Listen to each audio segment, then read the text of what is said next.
hay en las definiciones de la tromboembolia pulmonar. Anteriormente recordemos que estas eran catalogadas como masivas o submasivas, ¿no?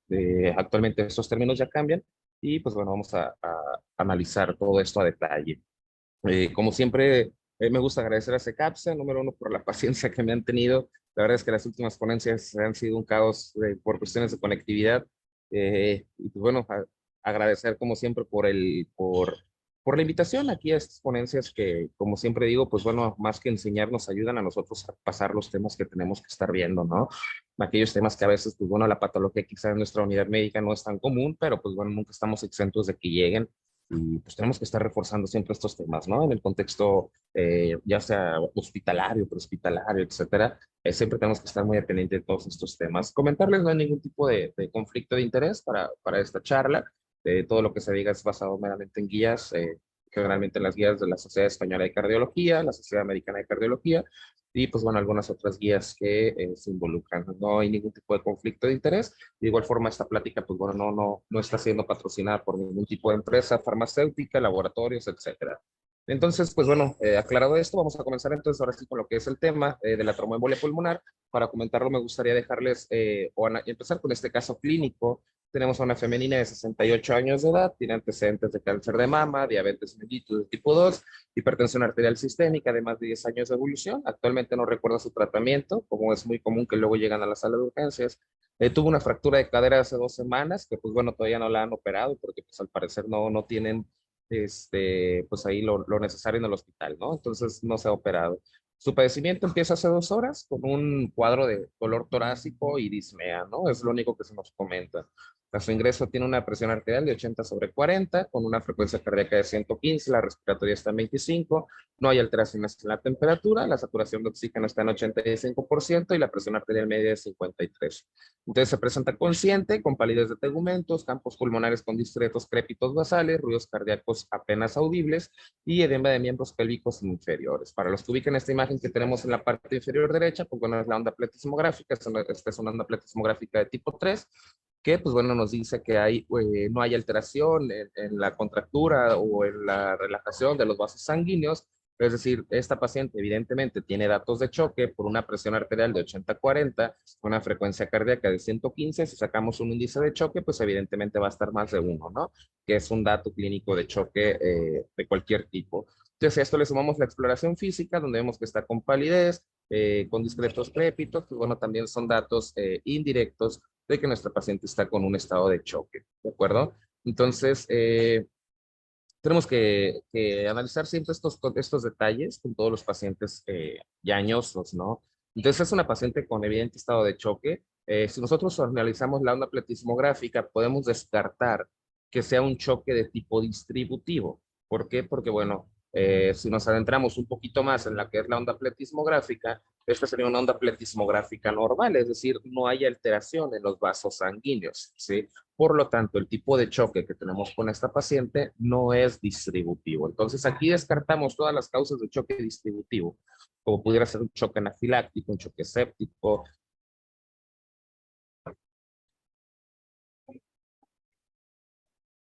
Si se ve a ver, preguntas y Fátima, si se ve la presentación, no sé si alguien más tenga el problema con esto. Sí, no sé si se estén viendo la presentación, si me escuchen bien, si se ve Fátima, si se ve, ok. Sí, Fátima, parece que por ahí. ¿Y el audio todo bien, en orden? Ok. Bueno, pues parece que no hay problemas aquí. Entonces les comentaba, pues bueno, tenemos una paciente con evidente estado de choque, 80/40, con 115, un índice de choque más de 1, que evidentemente, pues bueno, no es un choque distributivo. Les decía, aquí podemos descartar todas las causas de choque distributivo, como choque séptico, choque anafiláctico, etcétera, ¿no? Entonces nos quedan otros tipos de choque que tuviéramos que analizar con esta paciente, que es un choque obstructivo, un choque hipovolémico o un choque cardiogénico, ¿no? Entonces, ¿cómo vamos a analizar? Tenemos que adentrarnos con esta paciente. Aquí el contexto es, los que ya tengan la experiencia trabajando con pacientes, principalmente en área hospitalaria, no sé, los del área hospitalaria, que estuve trabajando mucho tiempo en esto, ¿qué es lo primero que se indica o que indica el médico cuando tenemos una paciente hipotensa? Es decir, llega una paciente al servicio de urgencias o a cualquier servicio y le detectan una presión arterial de este tipo. ¿Cuál es la primera indicación que nos da el médico cuando tenemos este tipo de pacientes? van a concordar conmigo que quizás sea la típica palabra de pásale una carguita de líquidos y ahorita vemos cómo sigue, ¿no?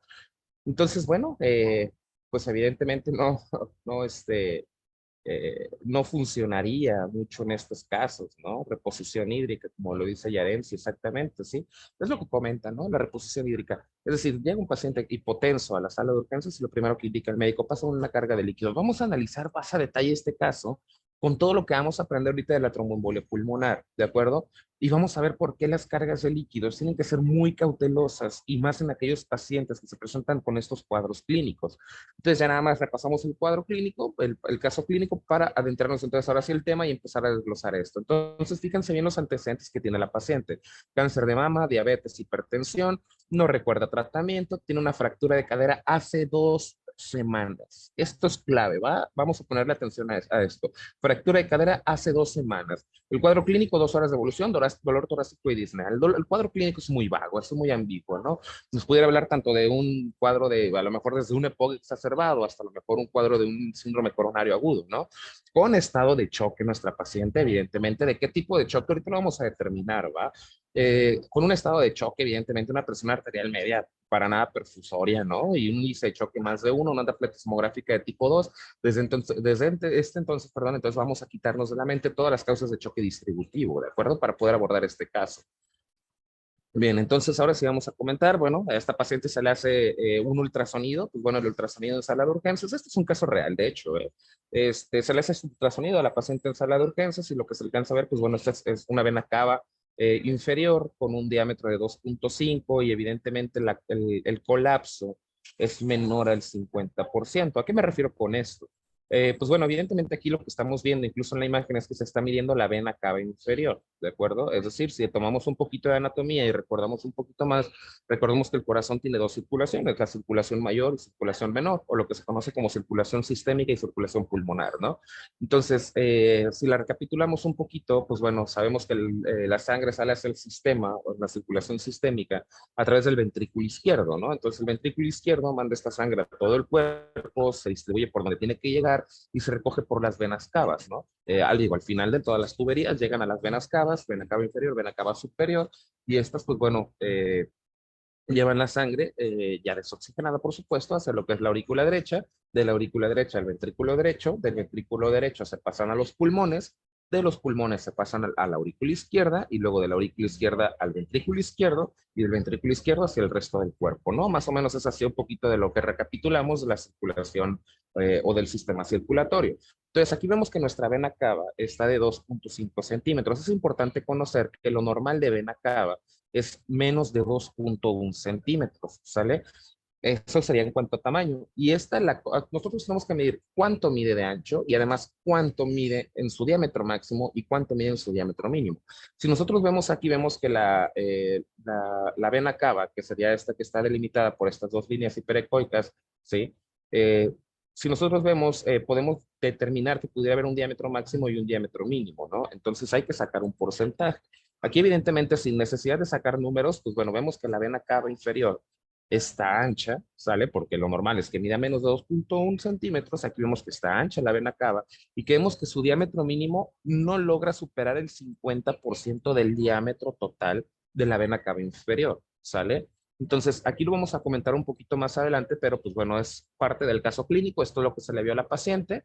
Entonces, pues bueno, también podemos determinar con esta paciente que, pues bueno, su presión venosa central, que incluso la podemos determinar a través del ultrasonido, pues bueno, su presión venosa central, si la vemos aquí, pues bueno, estaría por más de 2.1 centímetros, hay una colapsabilidad de menos del 50%, la presión venosa central está en 15 aproximadamente. Nada más para recapitular, lo normal es 8 a 12, entonces aquí tenemos una hipertensión de la presión venosa central. Y hay que recordar que la presión venosa central se mide en la aurícula derecha. Esto quiere decir que desde aquí ya estamos empezando a ver que hay un problema. Es decir, la aurícula derecha tiene aumento de la presión. ¿Por qué? Bueno, hay que determinar cuál es la causa, ¿no? Evidentemente, después de que veamos este tema, vamos a ver nosotros estos datos y lo primero que vamos a descartar va a ser una tromboembolia pulmonar.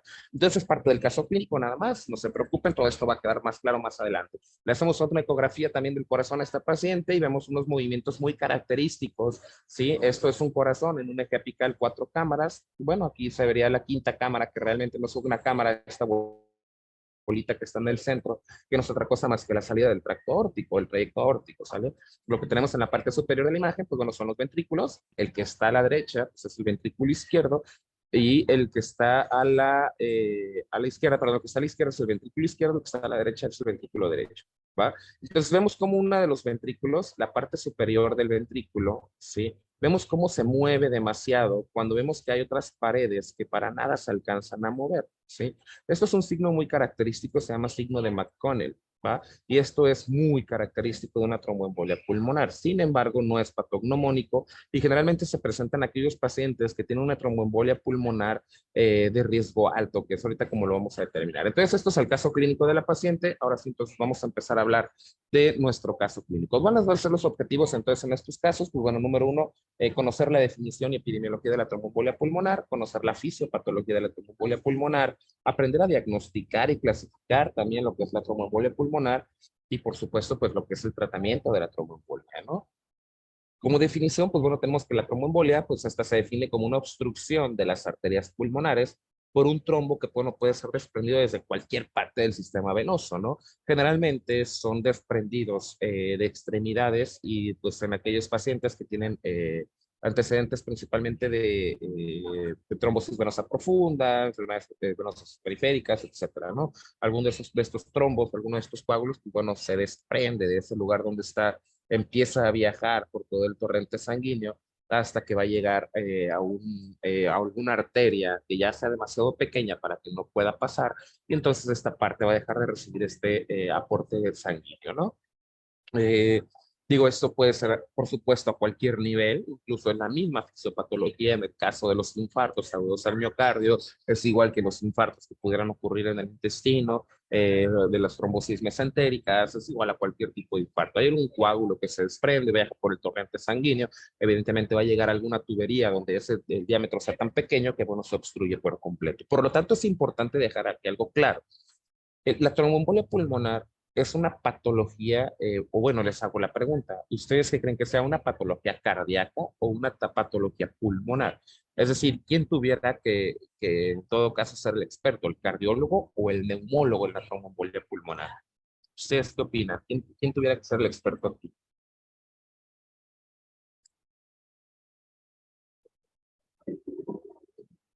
Exactamente, Yerensi. Sí, esta es una patología que, pues bueno, para empezar es una patología cardíaca, ¿de acuerdo? ¿Por qué? Porque vemos que es sobre el sistema venoso, no es meramente sobre el intercambio gaseoso, ¿no? Sobre la mecánica pulmonar, es una obstrucción de alguna arteria que evidentemente no está permitiendo que llegue la sangre y por esto no hay una oxigenación adecuada en esta misma, no por un proceso pulmonar, sino por un proceso cardíaco, ¿no? Entonces, pues bueno, esto es lo que tendríamos que analizar con todos los pacientes con una tromboembolia pulmonar y saber entonces que pudieran tenerla. Es difícil, generalmente el diagnóstico de la tromboembolia pulmonar es por descarte, ¿no? Y a pesar de que este es un síndrome, pues un síndrome clínico bastante frecuente, incluso la tercera patología tromboembólica o cardiovascular más frecuente de la tercera, obviamente después de lo que es el infarto agudo al miocardio y lo que es el evento vascular cerebral o el EVC, pues bueno, después sigue la tromboembolia pulmonar, ¿no? Incluso la incidencia se calcula más o menos de 39 a 115 por cada 100,000 habitantes, pues bueno, en general, ¿no? Por supuesto, se calcula que va a ser mayor en aquellos pacientes que tengan más factores de riesgo, como aquellos pacientes añosos, que están en extremos de la vida, aquellos pacientes con enfermedades crónicas como diabetes, hipertensión, que te hayan tenido cirugías recientes, etcétera, ¿no? Y bueno, esto tiene una mortalidad bastante importante de al menos 300,000 muertes al año. Entonces, es una patología que tenemos que aprender a detectar, porque como les comento, es una patología donde el diagnóstico es por descarte. Realmente el único método para identificarles a través de un angiotac y a veces es difícil llegar a tenerlas por el contexto del medio de contraste, porque el paciente está grave, por eso oye razón, llegan a ser difíciles, entonces los tenemos que diagnosticar por descarte, ¿no? Y tenemos que sospecharla, por supuesto. Hay algo que nos va a llevar a nosotros a orientarnos, a pensar que nuestro paciente pudiera tener una tromboembolia pulmonar. Eso es la triada de Virchow. La triada de Virchow, bueno, es una triada que, pues bueno, evidentemente si la presenta el paciente, tiene un riesgo muy alto de desarrollar una tromboembolia pulmonar. Ojo, no es precisamente tromboembolia pulmonar. La triada de Virchow nos puede decir que el paciente puede tener una trombosis en cualquier lugar, es decir, tanto del corazón, tanto del cerebro, tanto del intestino, tanto del riñón, tanto del pulmón, como cualquier lugar. ¿Por qué? Porque la teoría de Virchow se centra en tres aspectos fundamentales. Número uno, un estado de hipercoagulabilidad, es decir, aquellos pacientes que tienen algunos procesos oncológicos, de las personas que están embarazadas, algunos pacientes que están recibiendo tratamientos con estrógenos, algunos pacientes que hayan tenido traumatismos o alguna cirugía reciente, incluso fracturas de cadera, abdomen o pelvis, algunos pacientes con enteropatía, los pacientes que te están sépticos, por supuesto, sabemos que la sepsis nos provoca o nos condiciona que el paciente pueda desarrollar una coagulación intravascular, ¿no? Por lo tanto, nos aumenta el riesgo de un estado de hipercoagulabilidad.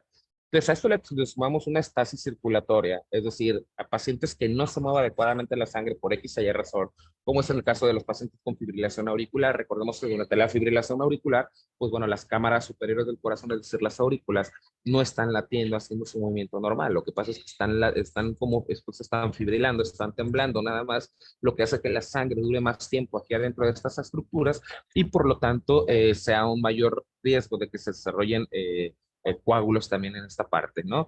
Que puede ser también en aquellos pacientes que tengan disfunción ventricular, aquellos pacientes que se encuentren inmóviles, aquellos pacientes con insuficiencias venosas o que tengan antecedentes o presencia de varices, u obstrucción venosa por tumor, obesidad o incluso embarazo también, ¿no? Y pues bueno, que además si a esto le sumamos el último eslabón que nos dice Virchow, que es la lesión de la pared vascular, es decir, aquellos pacientes que hayan tenido traumatismos o cirugías recientes, como lo habíamos comentado, aquellos pacientes que se le haya hecho alguna punción venosa, fíjense todos los pacientes, por lo tanto, que entran ahí a los hospitales, pues ya vamos a tener aquí un caso, ¿no? Irritación química, algunos pacientes con valvulopatías o aterosclerosis, o incluso aquellos pacientes que sean portadores de sondas permanentes, incluso, por ejemplo, ya sean sondas de gastrostomía, de cistoplices, sondas Foley, etcétera, pues esos pacientes también van a tener lesiones constantes de la pared vascular, ¿no? Entonces, fíjense cómo es importante determinar estos casos. ¿Por qué? Porque si nosotros tenemos un paciente que vaya a tener o que tenga síntomas sugestivos de una tromboembolia pulmonar y evidentemente tengamos la TEA de Virchow presente,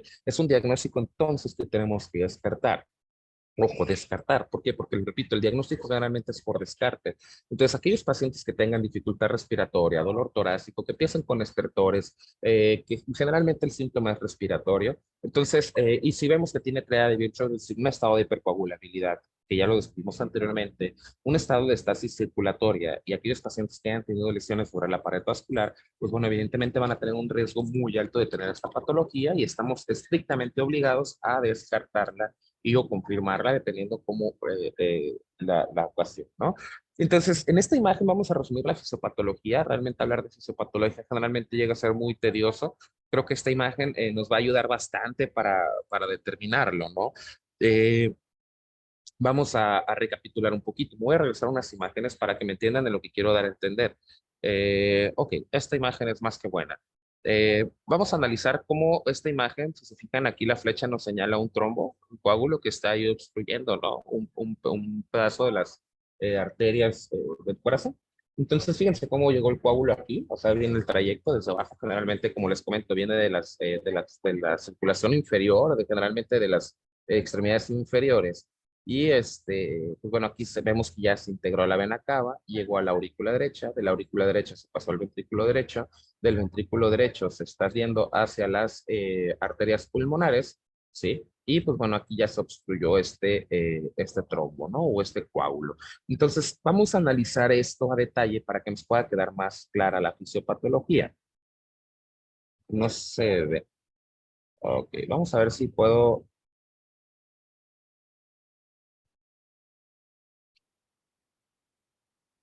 Ok, ahí se ve un poquito mejor.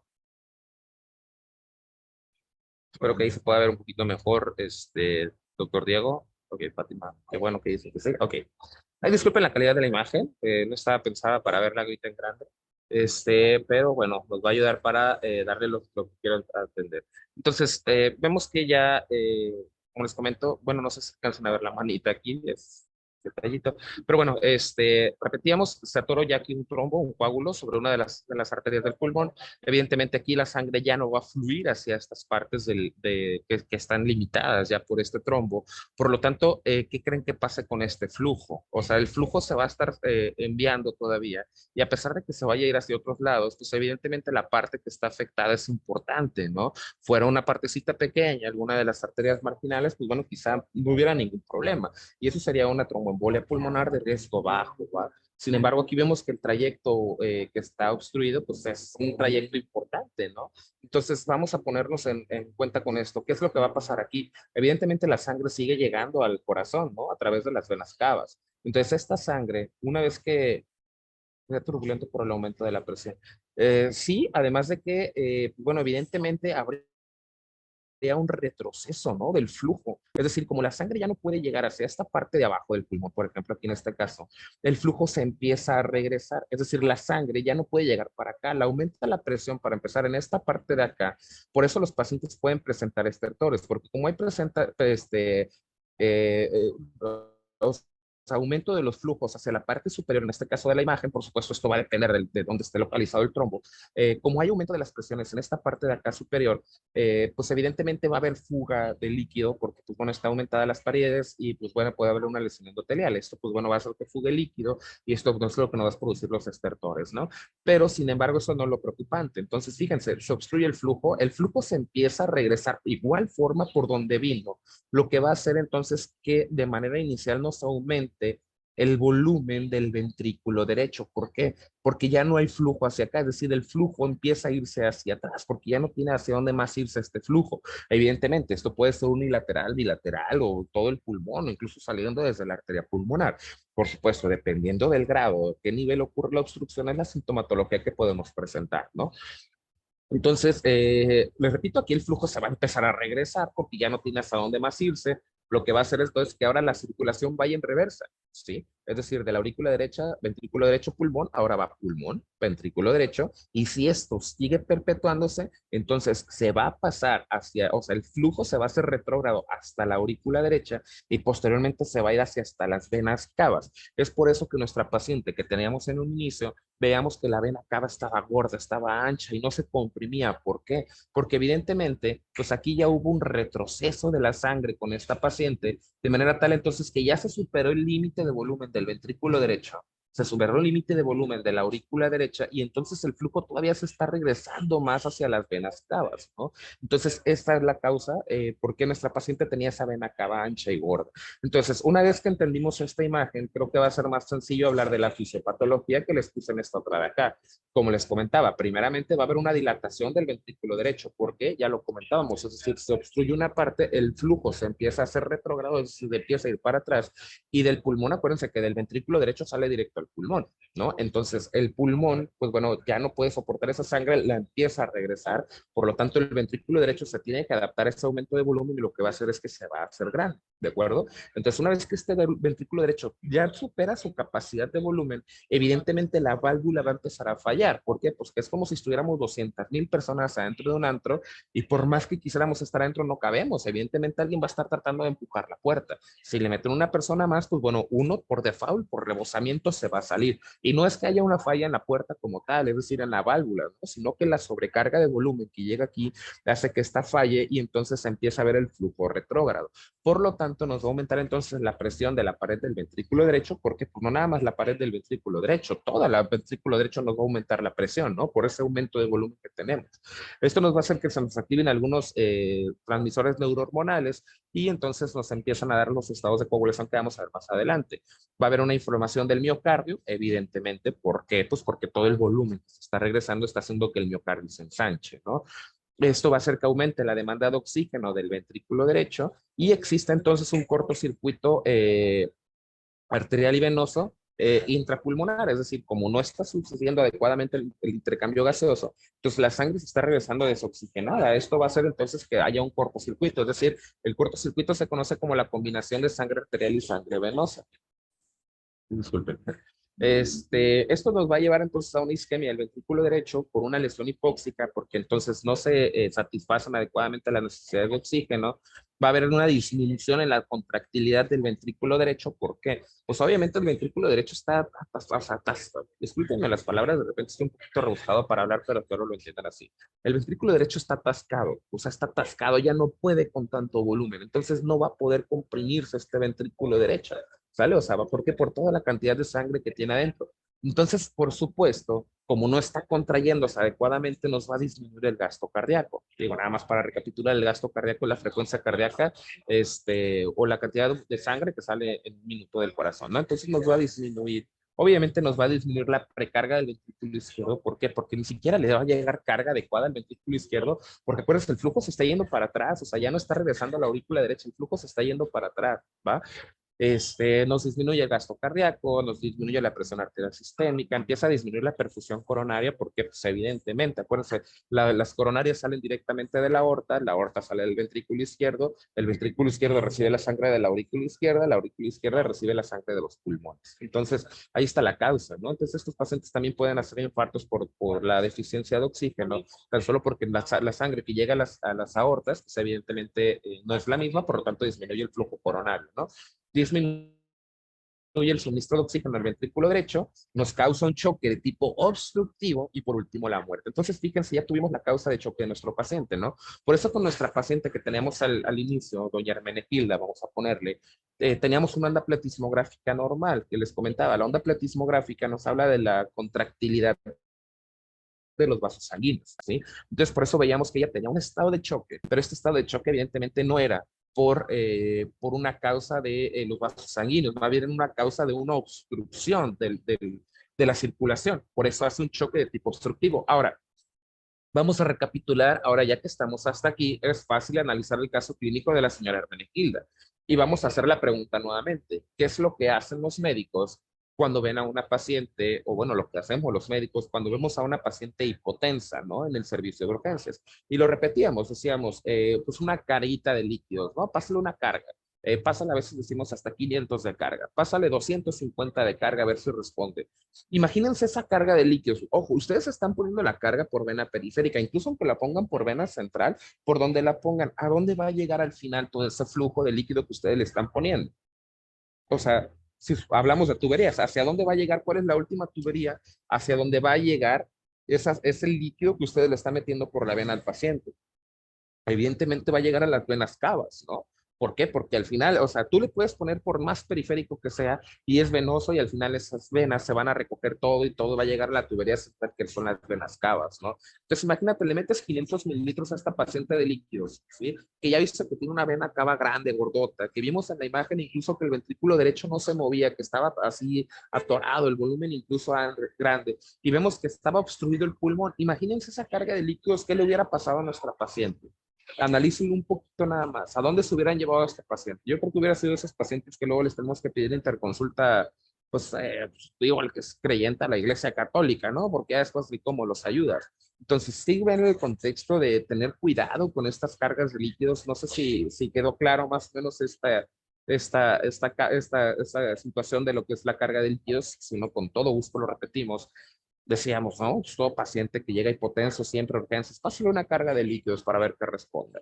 Y vimos que nuestra paciente, vimos esa vena cava, la vena cava estaba más de 2.1 centímetros, estaba gorda y no se aplastaba, ¿sí? O sea, no se disminuía su tamaño, nos habla entonces de que hay un aumento del volumen.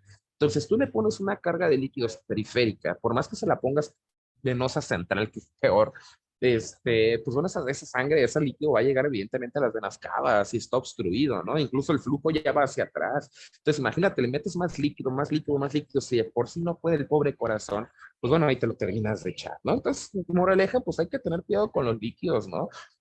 Por ahí decían, ¿no? La solución no siempre es la solución para todos los casos. Entonces, esto es la fisiopatología de la tromboembolia pulmonar.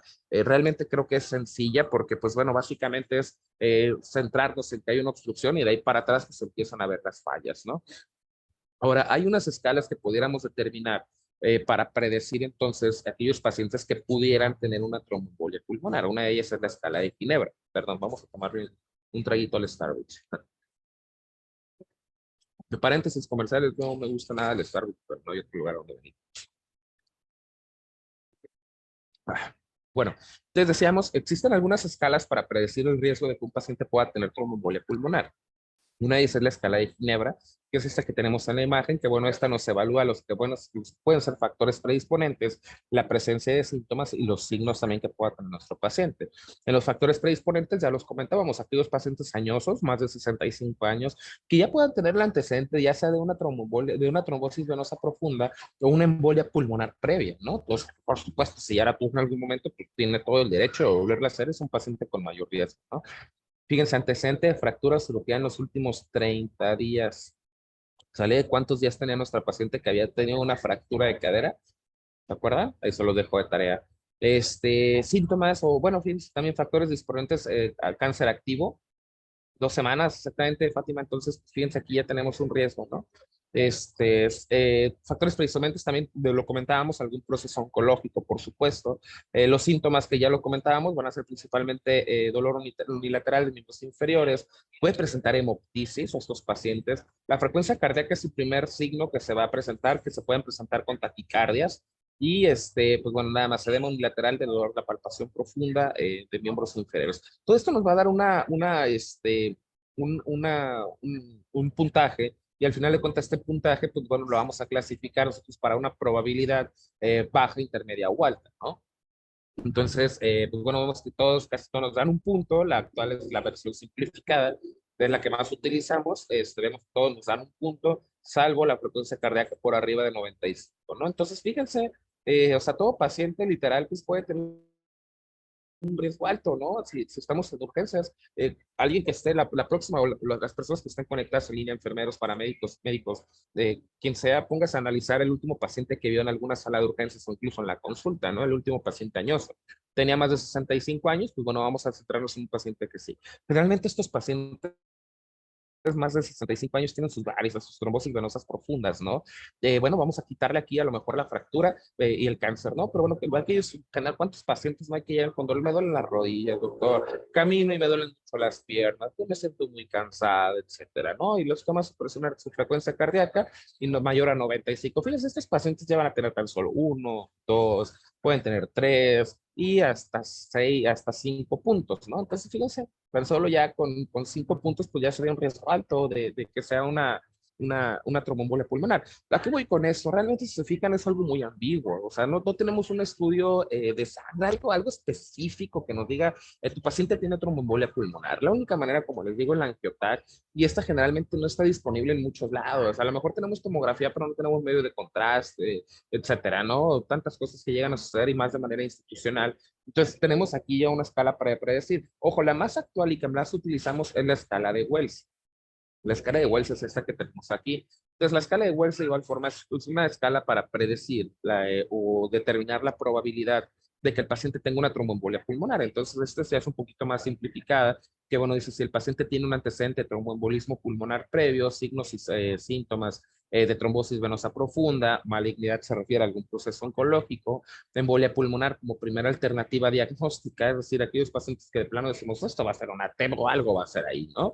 La frecuencia cardíaca más de 100, si se presenta con hemoptisis, es decir, el esputo con sangre o la flema con sangre, o si ha tenido una cirugía mayor realizada previo a 3 meses o inmovilización que supere 3 días. Entonces, fíjense, evidentemente nuestra paciente ya tiene más de estos de 3 días, ¿no? Entonces vamos a tratar de con las cositas que recuerden de nuestro paciente hacer este ejercicio. ¿Cuánto tuviera nuestra paciente Hermenegilda de una escala de Ginebra?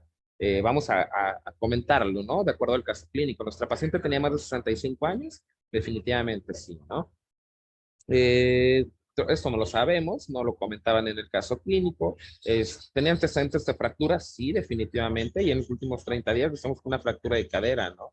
Cáncer de mama, había tenido cáncer de mama nuestra paciente. Se presenta con taquicardia, ¿no? Entonces, ¿cuántos datos tenemos aquí con nuestra paciente? Tenemos uno, tenemos dos, tenemos tres, tenemos cuatro, ¿no? Entonces aquí tenemos una probabilidad intermedia, a lo mejor por escala de Ginebra, de que nuestro paciente tenga una TEP. Y por Wells, ¿cuánto tuviéramos? Presente de tromboembolismo pulmonar previo, repito, no lo sabemos. Signos y síntomas de trombosis venosa profunda, hay malignidad con nuestra paciente.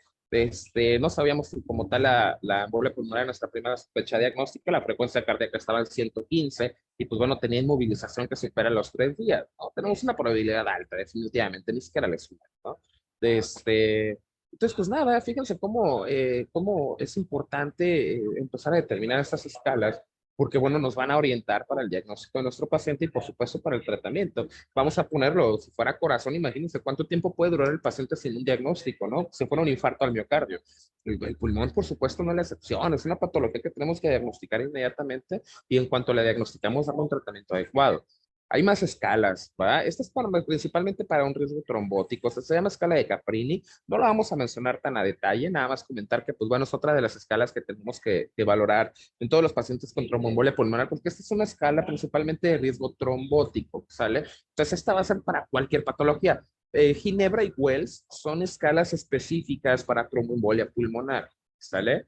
Caprini es una escala para determinar riesgo trombótico, nada más, es decir, cualquier paciente que pueda desarrollar un trombo. Entonces, por supuesto, de todas maneras, si tiene una escala de Caprini con riesgo alto, evidentemente es un paciente que puede desarrollar trombos y que entonces nos puede orientar también al diagnóstico. Pero ojo, trombo no es igual a tromboembolia, ¿sale? La tromboembolia ya es la obstrucción en el pulmón o donde vaya a ocurrir.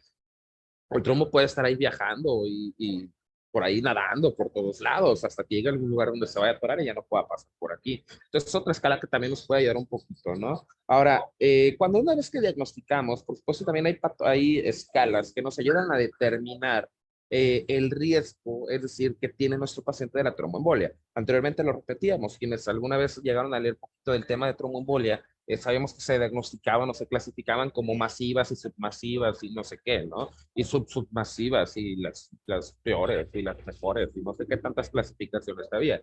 Actualmente ya se cambió esto, ya son por riesgos, riesgo bajo, riesgo muy bajo, intermedio, alto o muy alto. Es como se clasifican y parte de lo que nos ayuda a clasificarla precisamente es la escala de PESI, que este es el índice de gravedad del embolismo pulmonar. ¿Sí? Por sus siglas en inglés. Entonces, al final, esta de igual forma nos puede dar, nos va a dar puntos. Estos puntos, pues los vamos a sumar, ¿sí? Y aquí tenemos ya la interpretación, lo que nos va a valorar la escala de PESI, pues bueno, si existe insuficiencia cardíaca, si nuestro paciente tiene enfermedad pulmonar obstructiva crónica de cualquier índole, cáncer, frecuencia respiratoria más de 30, la saturación de oxígeno comprometida, alteraciones del estado mental, principalmente aquellos que están en coma o que se encuentran con estupor, la presión arterial sistólica por debajo de 100, con una cardíaca más de 110, una temperatura menos de 36, los de sexo masculino tienen más riesgo y pues bueno, la edad, ¿no? La edad, fíjense, aquí nos dice nada más si es mayor a 80 años, pues bueno, nos da un punto, ¿no?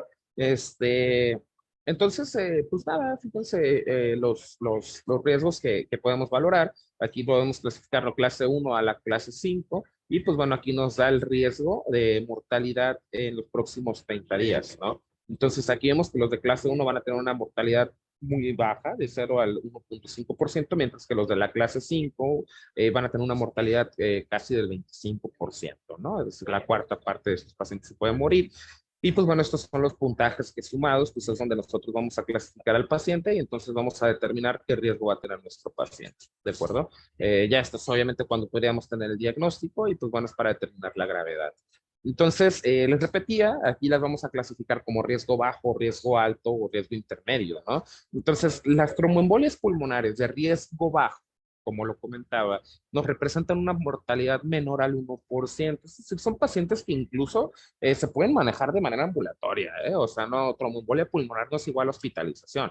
Es decir, un paciente con una tromboembolia pulmonar leve, pues estos pacientes se pueden manejar sin problema en su casa y obviamente hay que hacer algunas modificaciones en su tratamiento. Si tiene fibrilación auricular, hay que determinar su escala de Chadwick para ver si ocupa anticoagulación o qué sé yo, ¿no? Evidentemente hay cosas que tenemos que valorar, pero una tromboembolia pulmonar de riesgo bajo no requiere una hospitalización, se puede mandar a su casa y pues bueno, obviamente mantenerlo con datos de alarma, ¿no? En estos casos, pues bueno, hay una función ventricular normal, es decir, si nos recapitulamos a la imagen que vimos hace un rato, un riesgo bajo sería que se tapara una de las arterias marginales del pulmón. Si lo ponemos, por ejemplo, aquí en esta imagen que tenemos aquí, vemos aquí que somos tapar esta partecita o esta arteria que tenemos acá hasta la parte superior del pulmón izquierdo, ¿no? E imagínense que ahí, precisamente imagínense que el puntito es el láser, el láser o el puntito es el trombo, ¿no? Entonces ahí evidentemente, pues ya no, o sea, no hay un riesgo alto, todo el resto del pulmón está funcionando de manera normal, hay que darle tratamiento y que se vaya, ¿no? Entonces, estos van a ser los que tengan una escala de PESI,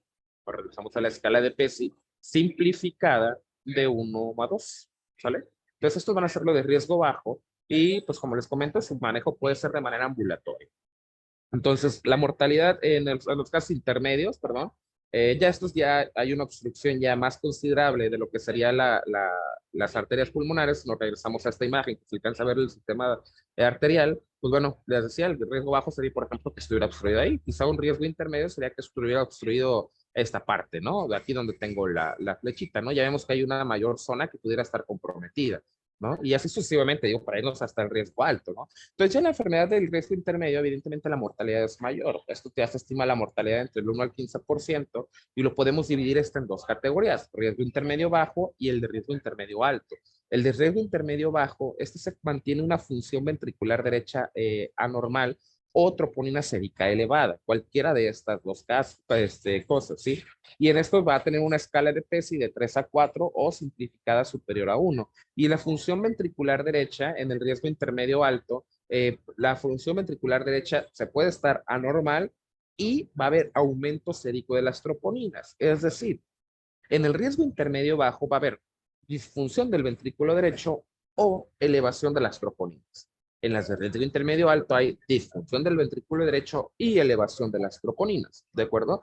Entonces, estos pacientes ya requieren de una hospitalización y se recomienda que sea en la unidad de cuidados intensivos por el alto riesgo de que esto puede desarrollarse a una tromboembolia pulmonar, lo que anteriormente se conoce como masiva, que ahora es riesgo alto, ¿no? Entonces, este sería el riesgo intermedio. Y, pues bueno, la enfermedad pulmonar de riesgo alto o masiva, que anteriormente se conocía, fíjense, la mortalidad ya alcanza hasta el 60% en estos pacientes. Generalmente son pacientes que se presentan con inestabilidad hemodinámica, porque por todo el diagrama que vimos anteriormente, esa imagen que les puse como en una espiral, es la fisiopatología en donde estamos situados, ¿no? Evidentemente, si ya hay datos de inestabilidad hemodinámica, sabemos que es un paciente que está en shock y está casi en el centro de esa imagen que les mostré, ¿no? Es decir, ya pasó por todas las disfunciones que tiene que haber, entonces es un paciente con más grave, ¿no?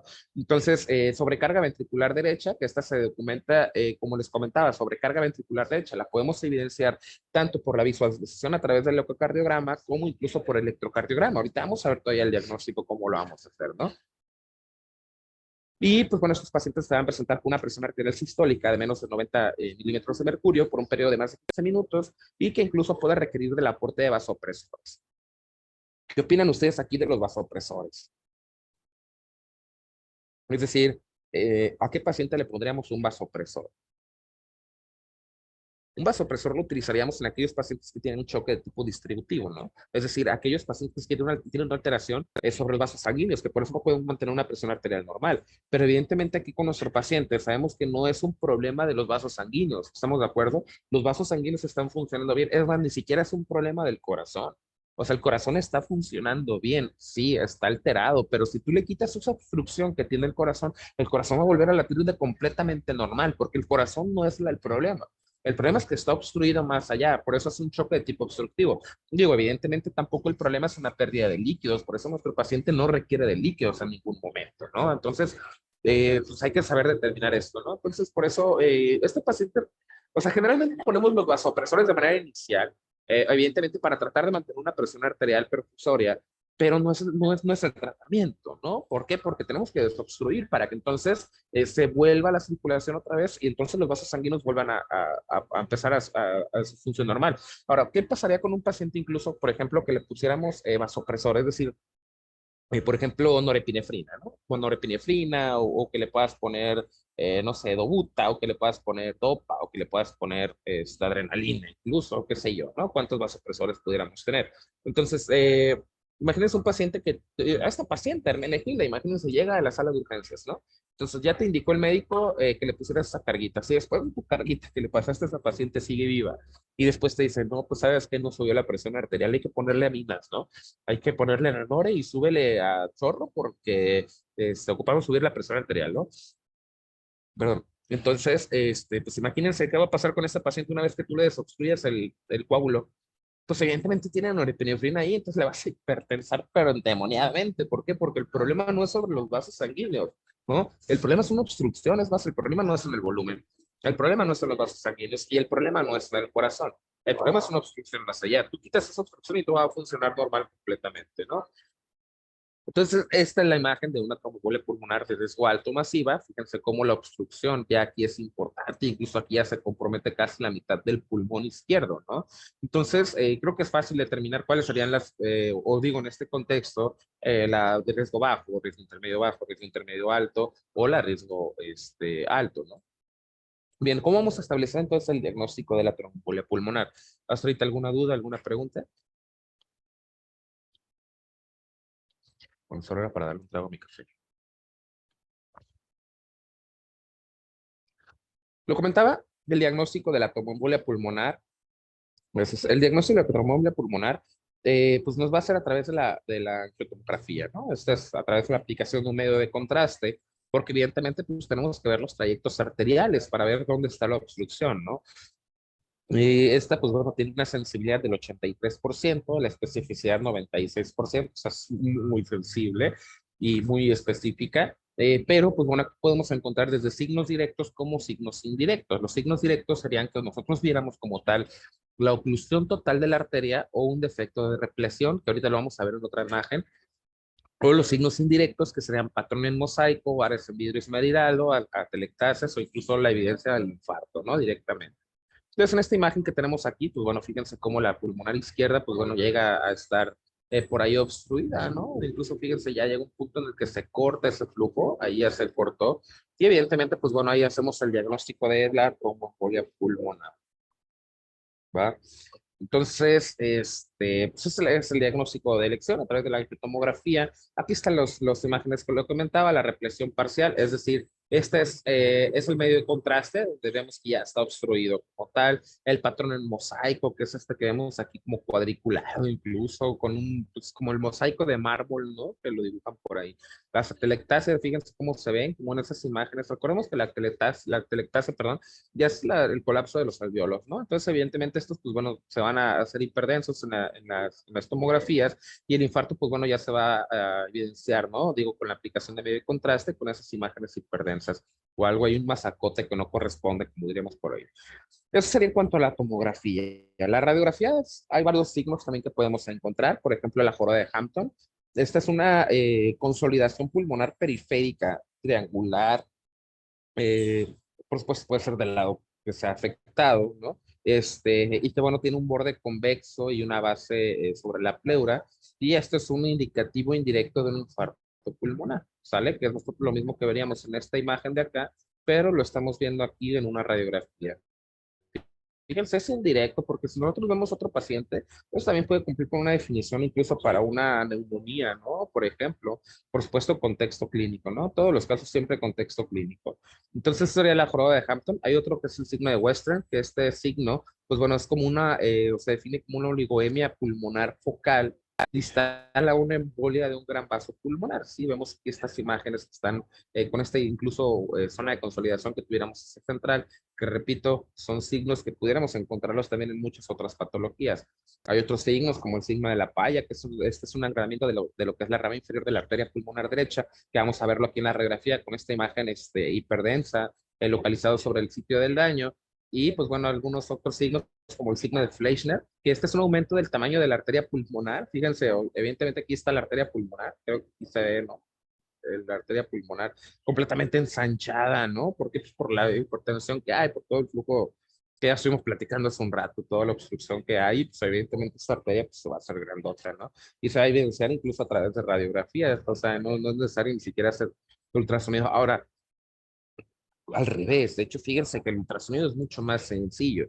El ultrasonido es más sencillo usarlo, es más rápido, por supuesto es operador dependiente, pero es mucho más rápido que la radiografía. Es decir, en lo que te llevan al paciente a radiografía y regresa, tú ya hiciste un ultrasonido y ya hiciste un tratamiento, ¿no? E incluso un diagnóstico. Entonces, pues nada, pero son algunos otros signos, hay que ser conscientes que no todos los hospitales tienen como tal un ecógrafo que nos pueda ayudar. Entonces, pues bueno, y bueno, en la ecocardiografía, ¿qué es lo que vamos a evidenciar? Como ya lo comentábamos, aumento de las cavidades derechas, ¿no? Esta es parte que tenemos acá, el aumento de las cavidades derechas. Entonces, estas cavidades derechas, pues evidentemente están alteradas, ya lo comentábamos, porque principalmente la primera que se va a dilatar es el ventrículo derecho, luego se dilata la aurícula derecha, ¿por qué? Porque acuérdense que en condiciones normales, el flujo va de la aurícula derecha al ventrículo derecho. Como en este caso está la obstrucción después del ventrículo derecho, el flujo es al revés, ¿no? Entonces, primero se hace grande el ventrículo derecho y luego se hace grande la aurícula derecha, perdón. Entonces, aquí hay disfunción tricuspidia. Si nosotros aplicamos un modo Doppler sobre lo que es el eje apical 4 cámaras, vamos a ver el efecto o más bien el defecto de la válvula tricuspidia, donde vamos a ver que hay flujo hacia los dos lados, ¿no? Otra, pues va a ser una disminución del TAPSE, que es el anillo tricuspidio, pues evidentemente, ¿no? Es decir, el TAPSE lo que nos mide es la base sobre donde se encuentra la válvula tricuspidia, cuánto se acerca hacia el centro, ¿no? Evidentemente, pues va a haber una disminución porque, pues, digo, ni siquiera es necesario medirla, ¿no? Creo que es más que claro, porque pues no hay un aumento del volumen tan importante que como tal no deja que se apachurren las paredes, entonces el TAP se va a estar completamente disminuido, ¿no? Y fíjense esta imagen que les ponía hace un rato, que es el signo de McConnell. Este signo de McConnell es esto, es ventrículo derecho, perdón, esta parte que tenemos aquí es ventrículo derecho. Fíjense cómo podemos interpretar lo que les ponía hace un rato en la imagen, ¿no? Es decir, hay aumento de las presiones de las paredes, porque pues aquí se ve, o sea, se ve que incluso no se mueve adecuadamente el ventrículo derecho. Y esta parte de arriba, fíjense cómo está ahí tratando de echarle trancazos para intentar compensar un poquito, ¿no? Esto es lo característico del signo de McConnell, es decir, hay una hipocinesia, es decir, una hipomovilidad de la pared libre del ventrículo derecho, que es esto que estoy señalando aquí, una hipomovilidad del septum, pero esto se suma a una hipermovilidad de la pared inferior del ventrículo derecho, esa espinita que apenas se está tratando de compensar. Evidentemente no lo hace, no compensa, ¿no? Entonces este es el signo de McConnell. Y esto, pues por supuesto, como les comentaba, va a ser más característico en aquellos pacientes que tengan un riesgo de intermedio alto a un riesgo alto, ¿no? ¿Por qué? Porque eso ya evidentemente es un aumento de volumen tan importante. Aquellos pacientes, por ejemplo, con una tromboembolia pulmonar, vamos a ponerlo como anteriormente lo comentaban, submasiva, pues no hay este flujo retrógrado, ¿no? Una de riesgo bajo, donde está tapada nada más una arteria marginal pequeñita, pues evidentemente no va a haber un flujo tan importante, entonces este signo no lo vamos a encontrar, ¿no? Entonces otra, pues bueno, también, ya lo comentamos, lo que es la vena cava, ¿no? Es decir, que el diámetro de la vena cava esté por más o arriba de 2,1 centímetros y que colapse menos del 50%. No sé si esta parte de la colapsabilidad que de momento. ¿En qué momento estaría indicado el eco? Qué buenísima pregunta, Fátima. Esa pregunta, ojalá le pudiera dar like a tu pregunta. Es una muy buena pregunta. Hay un algoritmo. De hecho, las nuevas guías para el tratamiento de la tromboembolia pulmonar te manejan dos algoritmos, con y sin ultrasonido. O sea, es como te lo manejan, ¿no? ¿En qué momento se indica desde que te llega el paciente, no? Recordemos que el ultrasonido que se hace en el contexto inicial se llama POCUS, que es Point of Care Ultrasound, es decir, el ultrasonido en el punto de atención. Es en cuanto tú llega a tu paciente, tú estás analizando, ¿sí? Tú estás analizando. Yo aquí abro un paréntesis, un paréntesis con todo gusto. Les hago yo la invitación, por supuesto, a aquellos que estén interesados en aprender un poquito más de ultrasonido. Les hago la invitación, veríamos la manera de que se puedan acercar aquí a lista de Colima, que salgan unas prácticas de ultrasonido. Y aquí van a aprender porque van a aprender, ¿eh? De hecho, ultrasonido, lo más difícil del ultrasonido es prenderlo, pero de ahí en fuera, sabiendo prender el ultrasonido, todo lo demás es súper sencillo interpretarlo. Quien guste, les dejo la invitación, con todo gusto.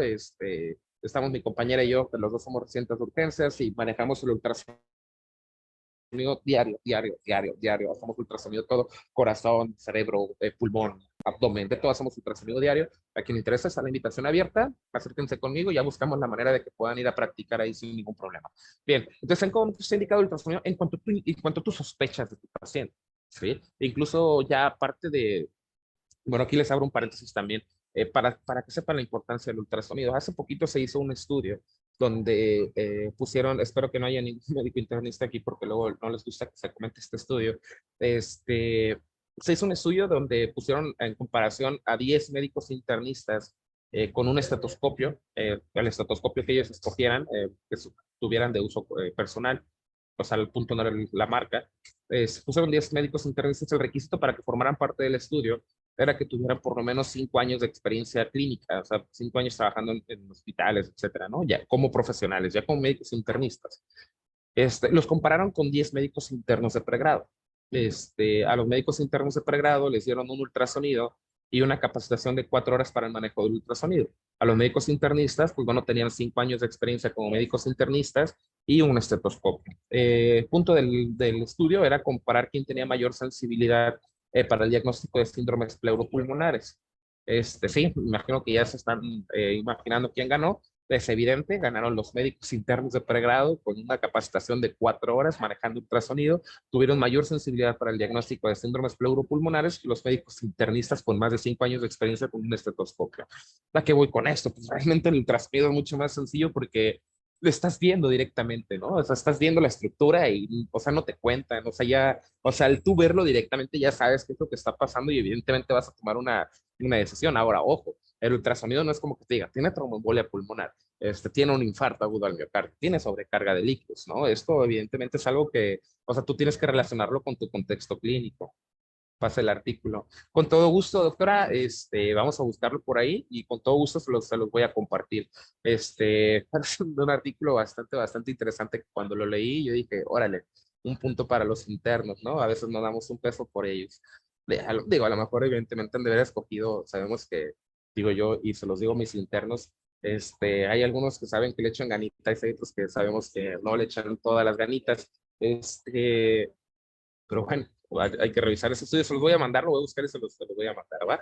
Entonces, bueno, ya regresamos a nuestro tema. Entonces, repetíamos el signo de McConnell, creo que queda claro porque lo comentábamos, el flujo es retrógrado de tal manera que están superadas las capacidades de volumen de ventrículos y aurícula derecha, ¿no? Y nuestra vena cava inferior, fíjense, entonces está gorda, ¿no? ¿Y a qué me refiero con la colapsabilidad? Si se fijan, es un diámetro, es decir, esto en condiciones normales, la vena cava, si nosotros respiramos, la vena cava se colapsa por condiciones normales, ¿no? E incluso no es normal, esto es como una manguerita, ¿no? O sea, si yo aprieto esta manguerita, pues la manguera tiene que colapsarse, o sea, tengo que poder apachurrarla por lo menos más de la mitad para que sea normal, para que eso me diga que no hay un aumento de la presión. Entonces, aquí vemos que el diámetro máximo y el diámetro mínimo, es decir, si yo pongo mi cursor en el centro, vemos que las paredes no se acercan en lo más mínimo al punto medio, ¿sí? Entonces, por lo tanto, la colapsabilidad de aquí, en este caso de la vena cava, está por debajo del 50%, es decir, el diámetro mínimo o lo que más se puede apachurrar la vena cava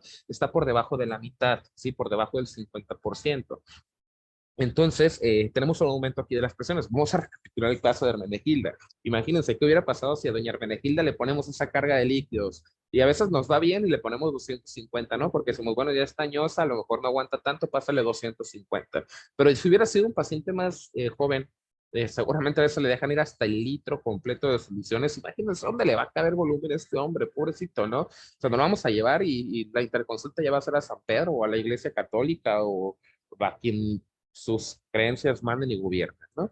Entonces serían parte de los datos clínicos, por supuesto, hay otros estudios que podemos hacer, la gammagrafía pulmonar, ¿no? Que está, pues ya es un estudio que pues, no sé qué hospital público lo tenga disponible, es un estudio que evidentemente es costoso, la sensibilidad, pues bueno, va a ser diferente a la de otros estudios de imagen, y pues bueno, por último, la arteriografía pulmonar. ¿No? Esto ya directamente la administración de medio de contraste directamente sobre las arterias pulmonares para que nosotros podamos ver entonces dónde está la obstrucción, ¿no? Aquí vemos, pues bueno, como incluso pues vemos como del lado derecho, vaya, lado izquierdo de la imagen, lado derecho del paciente, pues vemos cómo se alcanza a distribuir por ahí un poquito el medio del contraste, sin embargo vemos como en el lado izquierdo del paciente, es decir, lado derecho de la imagen, pues evidentemente ya hay una obstrucción ahí de lo que es el flujo arterial, ¿no? Entonces, son parte de los estudios que podemos hacer. ¿Cuál sería el estudio de elección? Repito, lo más sensible que tuviéramos en todos lados sería una arteriografía pulmonar o una angiotac, bien, y si no, también el ultrasonido, que puede tener datos característicos, pero ojo, el ultrasonido, como les comentaba, va a ser principalmente en aquellos pacientes que tengan tromboembolias pulmonares de riesgo intermedio alto o incluso riesgo alto, ¿no? Ahora, ¿se acuerdan de los mentados electrocardiogramas que nos decían el patrón de McGinnis-White, ¿no? O el S1Q3T3.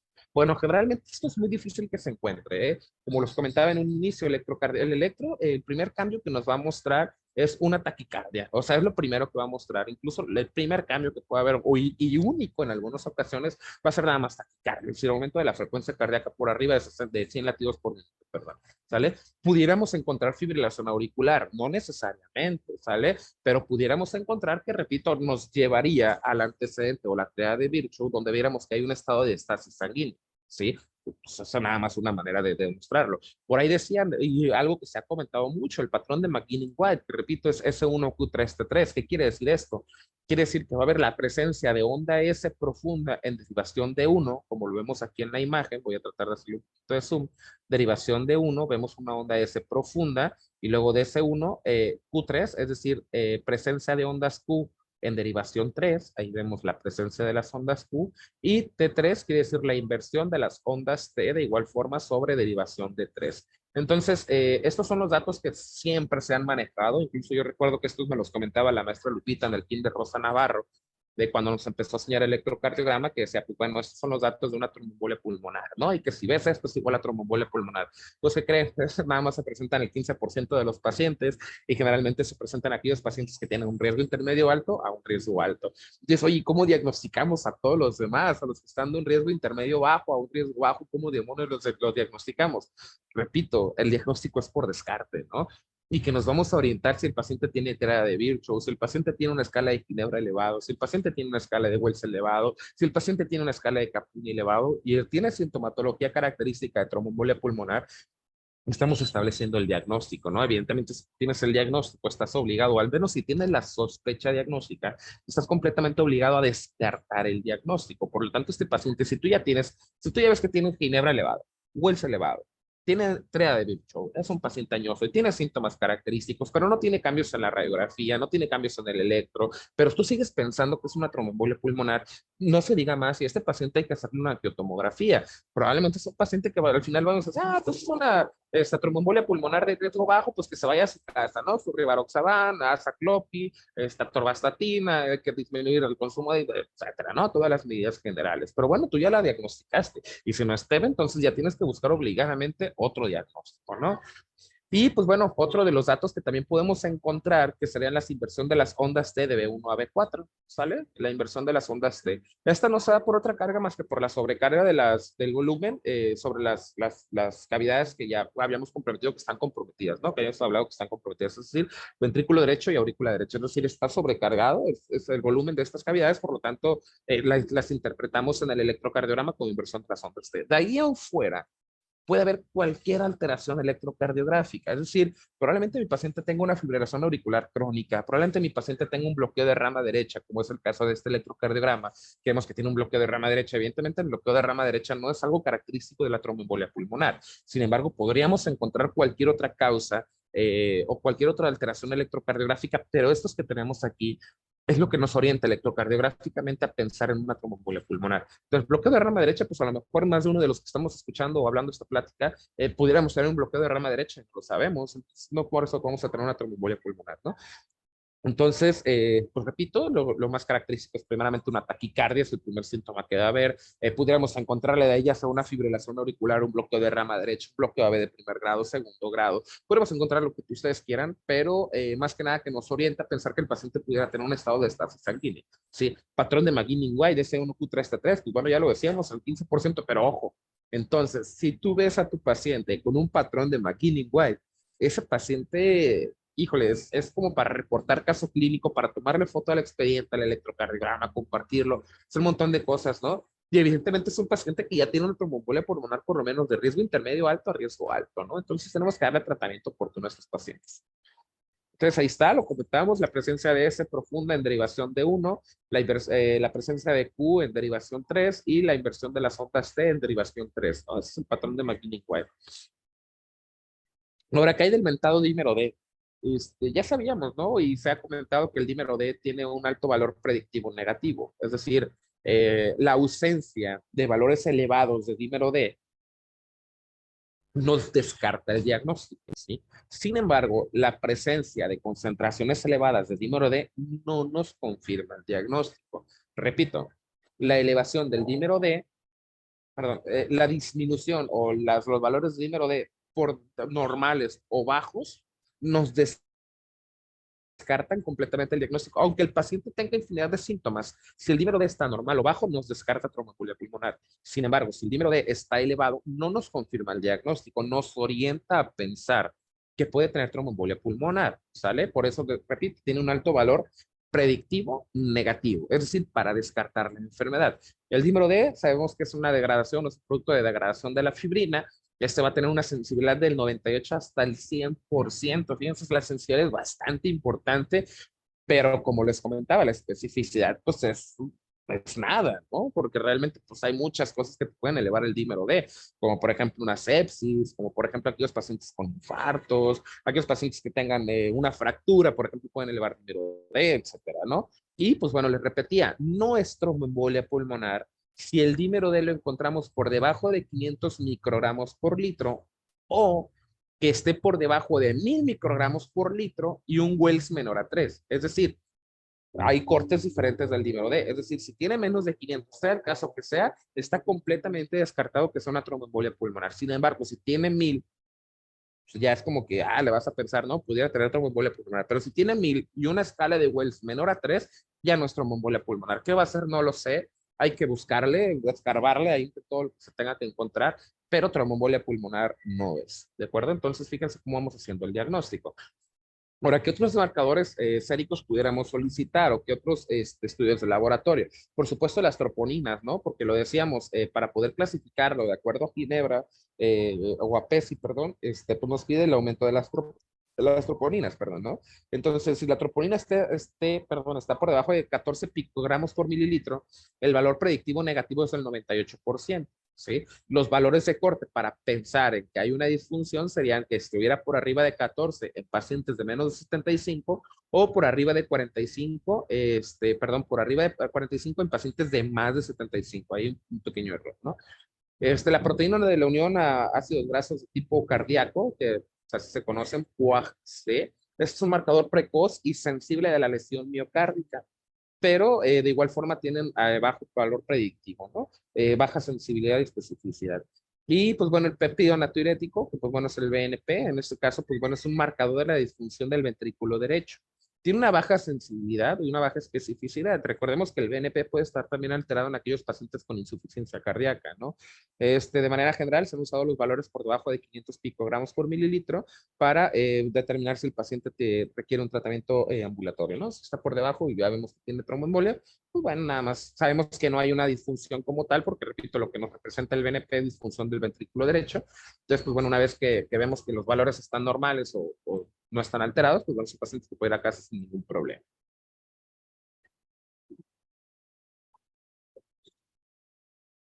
Otros marcadores generales, pues bueno, una biometría hemática.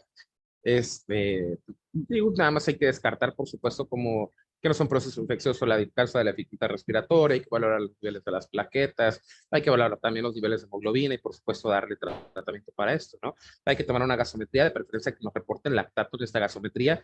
Hay que valorar, por supuesto, cómo está el intercambio gaseoso, ¿no? De preferencia una gasometría arterial. Tenemos que ver lo respiratorio, entonces la gasometría arterial es la indicada, ¿no? Hay que ver cómo está el intercambio gaseoso, si tenemos que administrar oxígeno, tenemos que hacer incluso ventilación mecánica, no lo sabemos, ¿no? Dependiendo de qué es lo que encontremos en estos casos. Ojo, estos estudios son complementarios, que repito, al final de cuentas el único que en teoría nos puede orientar es el dímero D y el BNP en todo caso, cuando mucho, pero pues no tienen gran sensibilidad, ¿no? Bien, ya casi ya casi vamos, ahí vamos bien aventajados. ¿Cuál va a ser el tratamiento entonces de la tromboembolia pulmonar? Bien, primeramente hay que dar asistencia hemodinámica y respiratoria, ¿no? Es decir, si el paciente está con una hipoxemia franca o su saturación de oxígeno está por debajo del 97%, agregamos oxígeno. Ojo, solo en aquellos pacientes que tengan saturación por debajo del 90%. Se ha hecho una práctica muy común que a todos los pacientes que llegan con tos, no sé qué, se les pone oxígeno directamente en sala de urgencias.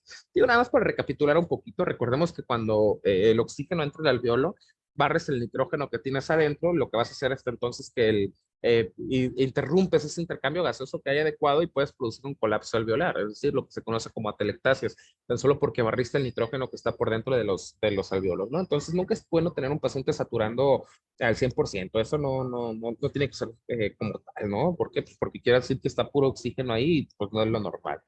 Hay que considerar una cánula de alto flujo antes de cualquier otro dispositivo.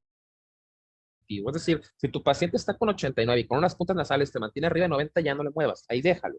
Pero antes de pasar a una intubación mecánica, es decir, tu paciente no te responde a puntas nasales, no te responde a mascarilla simple, no te responde a mascarilla con reservorio, antes de pensar en una intubación orotraqueal, primero inténtalo con cánulas de alto flujo, ¿sale? Esto se ha visto y hay estudios que dicen que es mucho mejor que utilizar la ventilación mecánica. Ahora, si ya de plano no te funciona la cánula de alto flujo, entonces ahora sí tienes que utilizar una ventilación mecánica, pero con volúmenes calculados a 6 mililitros por kilogramo, ¿sale? Y esto hay que mantener una presión plateo o una presión meseta de 30 centímetros de agua, ¿no? Estos son valores que recordemos que nos da directamente el ventilador, entonces tenemos que mantenerlo en condiciones respiratorias óptimas. Recuerdo y les recuerdo y lo repito, si va a ser con ventilación mecánica, tiene que ser con volúmenes calculados al 6, que nosotros decimos, es decir, a 6 mililitros por kilogramo. Y la meta es mantener una saturación de oxígeno por arriba de 90%. Entonces, si lo mantenemos incluso echándole con el abanico así nomás con las manitas y con eso lo mantiene, pues con eso lo dejamos, ¿no? ¿Por qué? Porque recordemos que al final de cuentas hay una obstrucción pulmonar que también va a aumentar las presiones pulmonares. Si tú le metes más volumen y más presión al pulmón, evidentemente puedes llegar a producir un barotrauma, un volutrauma o lo que se pueda dar dentro del pulmón también, ¿no? Entonces hay que tener mucho cuidado con esto. Entonces, ¿cuál va a ser la asistencia hemodinámica y respiratoria? Fíjense, a pesar de que no haya indicación en estos casos como tal para la administración de vasopresor, porque repito, el choque que tiene este paciente no es de tipo de distributivo, es decir, el problema estamos de acuerdo en que no es en los vasos sanguíneos, o sea, los vasos sanguíneos están funcionando bien, el problema es que, oye, están sobresaturados de volumen, o sea, no se pueden mover, pobrecitos, ¿no? O sea, no se pueden mover, el problema no son ellos, el problema es lo que le estás pasando por el medio, lo que tienen adentro, ¿no? Entonces, primeramente hay que optimizar el volumen. Ojo, no tendría por qué haber pérdida de volumen, no tendríamos por qué poner líquidos si nuestro paciente no los ha perdido, ¿sale? O sea, si nuestro paciente no tiene pérdida de líquidos, no requiere líquidos. El choque no es hipovolémico, hay que estar de acuerdo con eso, ¿sale? Entonces hay que tener mucho cuidado con las cargas de líquidos, ¿va? Ahora, si vamos a utilizar vasopresores, fíjense, de primera elección se sugiere la norepinefrina. Esto lo que va a hacer es aumentar la inotropía del ventrículo derecho y la presión arterial sistémica. Lo que va a hacer la norepinefrina es, nos va a mantener un poquito más cerrados los vasos sanguíneos para que se pueda aumentar la presión arterial. Pero vamos, repito, el problema no es este. O sea, el problema no es que los vasos sanguíneos no se puedan colapsar. El problema es que están obstruidos más allá. Entonces, el problema es que el corazón no se está moviendo adecuadamente porque no tiene a dónde mandar la sangre porque está obstruido, ¿no? Como segunda opción, dobutamina, pero pues bueno, repito, misma situación, el problema es un choque obstructivo, no distributivo, ¿no? Y soporte circulatorio mecánico, lo que actualmente está tomando mucho peso, que es el ECMO, que es el soporte circulatorio como membrana extracorpórea, que bueno, actualmente ya está entrando mucho, incluso ya aquí en México, y pues bueno, sería una estrategia para entonces poder mantener una hemodinamia adecuada, ¿no? Es decir, una presión arterial normal, o óptima, con condiciones circulatorias óptimas, ¿no? Ahora sí, una anticoagulación inicial. Ojo, la anticoagulación inicial se tiene que iniciar ante la sospecha nada más de la tromboembolia pulmonar, ¿sí? Esta es la parenteral, es decir, la que nosotros le vamos a dar de manera intravenosa a nuestro paciente. Siempre se prefiere heparina de bajo peso molecular y fondaparinux sobre las heparinas no fraccionadas para una anticoagulación inicial. Es decir, se prefiere la enoxaparina sobre la heparina normal o convencional, ¿no? O la heparina sódica. El uso de heparina no fraccionada, esta se restringe para los pacientes con inestabilidad hemodinámica, es decir, aquellos pacientes que pudieran tener riesgos intermedios altos a riesgos altos, se recomienda entonces ya la heparina no fraccionada, es decir, la heparina que utilizamos incluso luego a veces para las gasometrías, ¿no? Y bueno, heparina no fraccionada en pacientes con disfunción renal o que tengan un aclaramiento de creatinina por debajo de 30 mililitros por minuto o que tengan obesidad. Y pues bueno, siempre es necesario ajustar las dosis, incluso en aquellos pacientes con enfermedad renal, ¿no? Entonces, si vamos a utilizar heparina de bajo peso molecular, se sugiere que sea 1 miligramo por kilogramo, dividido en dos dosis, 2 veces al día. El Fondaparinux, que bueno, actualmente no lo tenemos disponible, 5 miligramos para pacientes de menos de 50 kilos, 7.5 para pacientes entre 50 y 100, y 10 miligramos para aquellos pacientes por de más de 100 kilos, ¿no? Aquí también podríamos utilizar como alguna alternativa lo que es la warfarina, pues esto sería en dosis de 5 miligramos cada 24 horas, pero bueno, esto sería otra opción, ¿no? Y pues bueno, en la parina no fraccionada utilizaríamos el bolo de 80 unidades o 5.000 unidades seguido de una infusión continua intravenosa de 18 unidades por kilogramo por hora, ¿no? O 1.3 unidades por hora, digo, para dejarlo más estandarizado. Esta sería la infusión o la anticoagulación inicial en aquellos pacientes que vamos a iniciarlo de manera parenteral. Ahora, los anticoagulantes orales que vamos a utilizar de manera inicial con estos pacientes, pues bueno, vamos a utilizar de manera inicial lo que son los anticoagulantes no dependientes de vitamina K. Esto lo que van a hacer es que inhiben directamente el factor activador de la coagulación. Puede administrarse dosis fijas sin necesidad de que haya una monitorización estricta y tienen menos interacciones cuando se administran de forma concomitante con otros fármacos. Esa es la ventaja que tienen estos nuevos anticoagulantes orales que anteriormente se llamaban así, ya de nuevo no tienen nada, solo anticoagulantes dependientes, no dependientes, perdón, de vitamina K. Y aquí podemos encontrar el Dabigatran, que entonces lo utilizaremos de 300 miligramos, tomado como una cápsula de 150 miligramos 2 veces al día.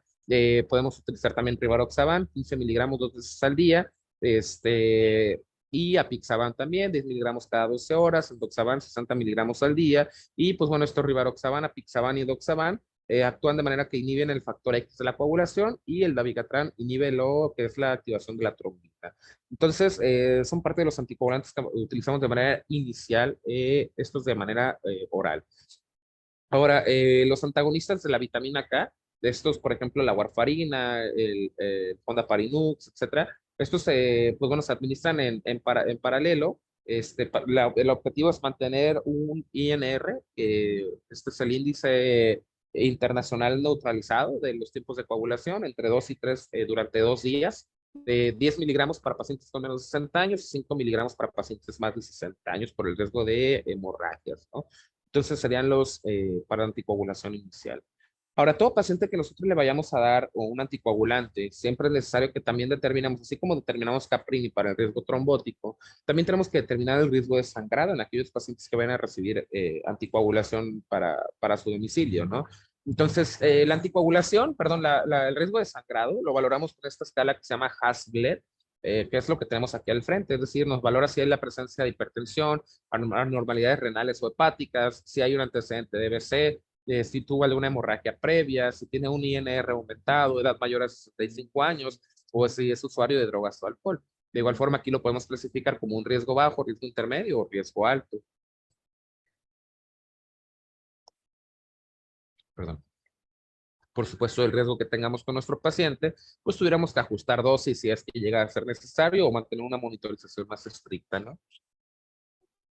Bien, tratamiento de reperfusión. Ojo, lo inicial fue una anticoagulación. Ojo, la anticoagulación no es lo mismo que la trombolisis, ¿sale? No es para nada lo mismo. La anticoagulación tú estás actuando directamente sobre los tiempos de coagulación de la sangre.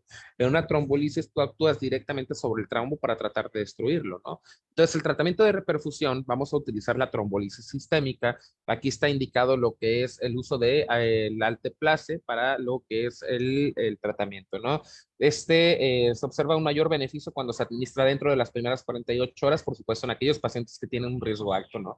Indicado en pacientes con inestabilidad hemodinámica, que tenga una presión arterial media por debajo de 65 milímetros de mercurio o que existe evidencia de disfunción del ventrículo derecho. Entonces, vamos a recapitular cuáles serían los datos clínicos de disfunción del ventrículo derecho. ¿Cómo sé que tiene disfunción del ventrículo derecho el paciente? Lo hemos comentado durante la sesión. Es decir, podemos ver tan solo en aumentos de marcadores séricos, por ejemplo, del BNP o proBNP puede estar aumentado, ¿no? Que es un marcador directo de disfunción del ventrículo derecho. O lo podemos evidenciar a través de la ecografía, por medio de la visualización de lo que hayamos comentado, del signo de McConnell, el ensanchamiento de la vena cava, la depresión de la presión arterial media, etcétera, ¿no? Estos serían datos de disfunción del ventrículo derecho. Ahora, no se ha aprobado el uso de tenecteplase, desmoteplase o reteplase en el tratamiento de la tromboembolia pulmonar. ¿Por qué hago este énfasis? Porque, bueno, actualmente el tenecteplase está tomando mucho poder, de manera tal que el tenecteplase se ha convertido actualmente en el tratamiento de elección para la trombolisis en pacientes con evento vascular cerebral, cuando anteriormente era el alteplase, ¿no? Porque se ha visto que el riesgo de sangrado es menor, etcétera, la mortalidad es menor, etcétera. En este caso, no. En este caso sigue siendo indicada la alteplase para la trombolisis en pacientes con tromboembolia pulmonar, ¿va?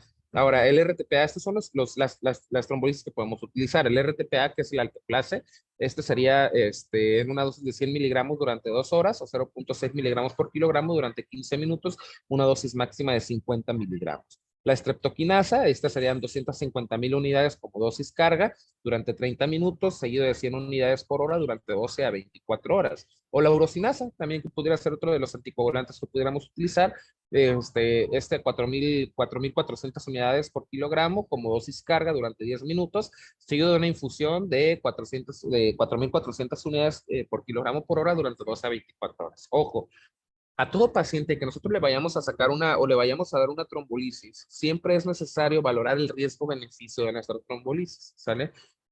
Es decir, puede haber contraindicaciones absolutas para la trombolisis y puede haber contraindicaciones relativas para nuestra trombolisis, ¿sale? Las absolutas serían aquellos pacientes que tengan un historial de ictus o EBC hemorrágico o de origen desconocido, que tengan un EBC hemorrágico, perdón, isquémico en los últimos 6 meses, que tengan un neoplasma del sistema nervioso central, traumatismo importante, cirugía o traumatismo craneal en las 3 semanas anteriores, diatesis hemorrágica o hemorragia activa. Y las indicaciones, las contraindicaciones relativas, es decir, si hay una contraindicación absoluta, no se tromboliza al paciente, ¿sale? Y si hay una contraindicación relativa, aquí lo que tenemos que valorar el riesgo-beneficio. Entonces, las relativas serían aquellos pacientes que tengan accidentes isquémicos transitorios en las últimas 6 meses, perdón, que estén recibiendo anticoagulación oral, pacientes que tengan embarazo o primera semana del puerperio, zonas de punción no comprimibles, reanimación traumática, hipertensión refractaria, con aquellos pacientes que tengan una presión arterial más de 180 milímetros de mercurio. Ojo, para todo paciente que siempre vayamos a trombolizar, siempre lo primero que tenemos que controlar es la presión arterial. Tenemos que llevar la presión arterial a niveles óptimos porque, pues, evidentemente, si lo trombolizas, y se le aumenta la presión y cualquier vasito que se le rompa, ya no alcanzamos a rescatar a ese paciente. Entonces, que tenga enfermedad hepática avanzada, que tenga endocarditis infecciosa o úlcera péptica activa, serían contraindicaciones relativas. En esos pacientes tuviéramos que valorar el riesgo-beneficio. Entonces, las absolutas, fíjense, nuestra paciente Hermenegilda tuviera alguna contraindicación de este tipo para que se le diera una trombolisis sistémica. ¿Ustedes qué opinan? Sí, sí, ¿cuáles serían las contraindicaciones que tuviera este, absolutas o relativas Nuestra Señora Hermenegilda?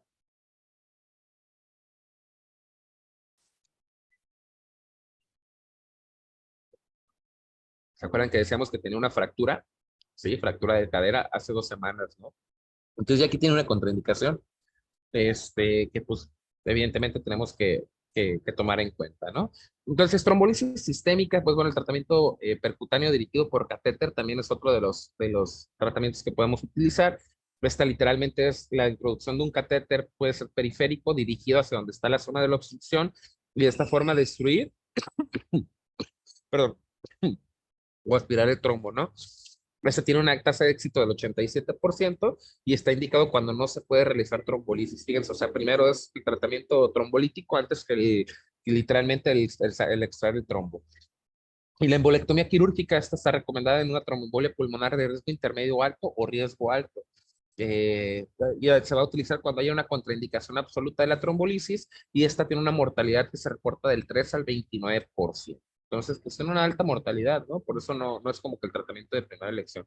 Y aquí está cómo se hace, o sea, primero se hace la angiotac, aquí se valora la arteriografía pulmonar, ¿sí? Con la aplicación del medio de contraste, se visualiza dónde está la obstrucción, literalmente se llega hacia la zona de la obstrucción, se hace una incisión directamente sobre los sanguíneos, se extrae el coágulo y pues bueno, aquí es una imagen un poquito más real, ¿no? Aquí estamos en el corazón directamente y fíjense todo eso que se parece como hígado, antes de cuando se encebolla, eso es el trombo. Es un trombo bastante importante que evidentemente eso nos pudo haber causado una tromboembolia pulmonar de tipo muy masiva, ¿no? De un riesgo alto.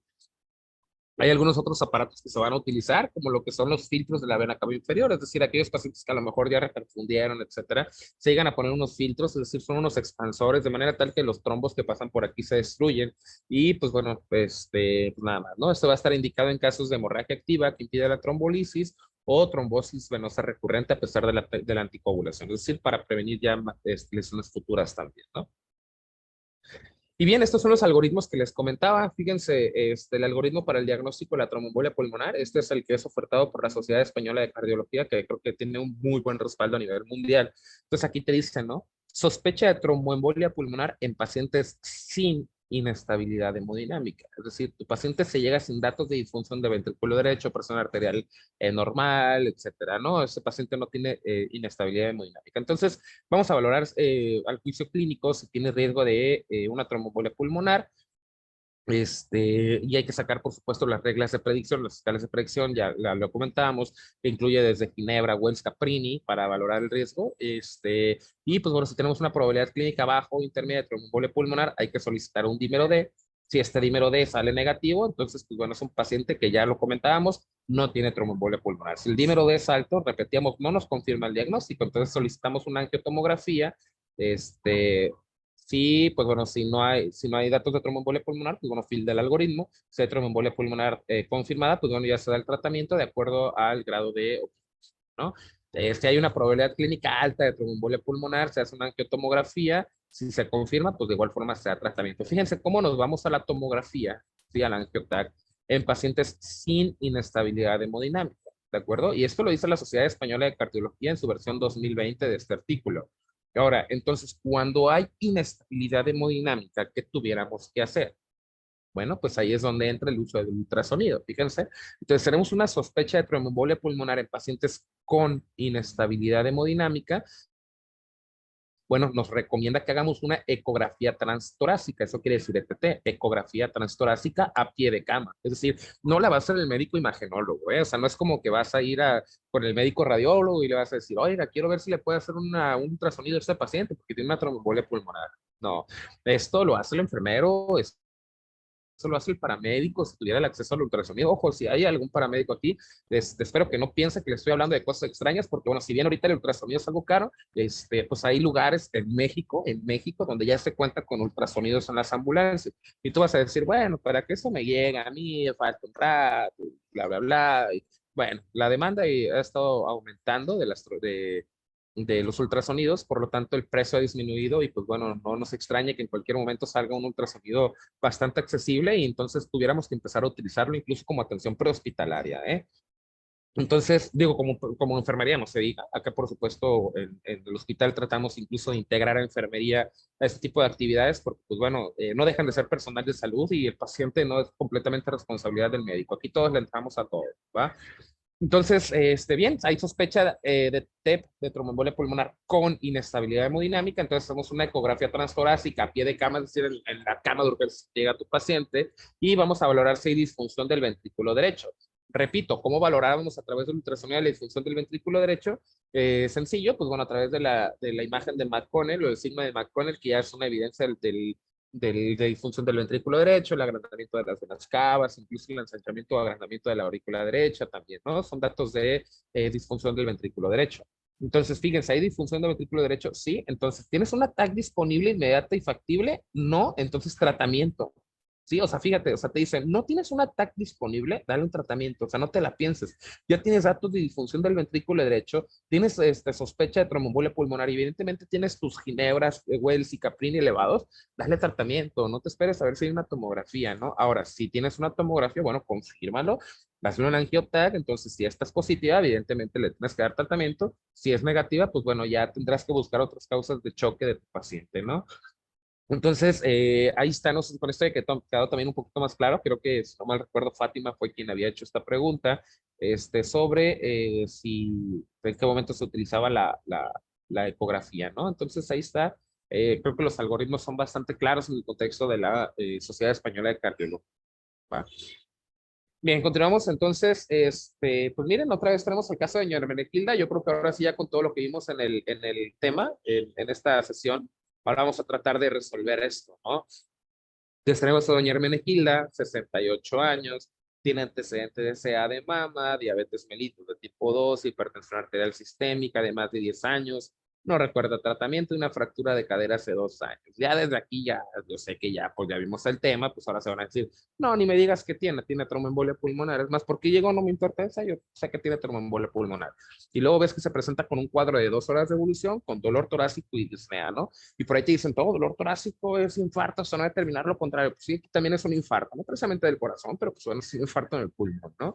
Y bueno, fíjense, con datos de choque, 80-40, frecuencia cardíaca de 115, la respiratoria en 25, la temperatura, pues no tendría por qué estar alterada, la saturación de oxígeno definitivamente sí, una disminución de la presión arterial media, ¿no? Pálida, con tegumentos, ¿no? Pálidos, que bueno, ya nos habla también de datos de choque.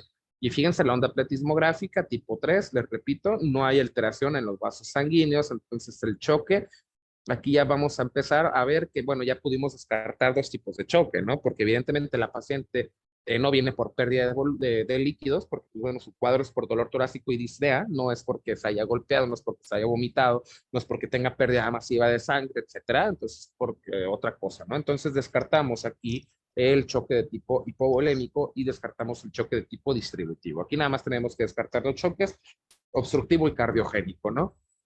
Entonces, pues bueno, desde aquí vamos a empezar a tratar de sacar las escalas, Caprini, Wells, Ginebra, evidentemente va a tener un riesgo alto, ¿no?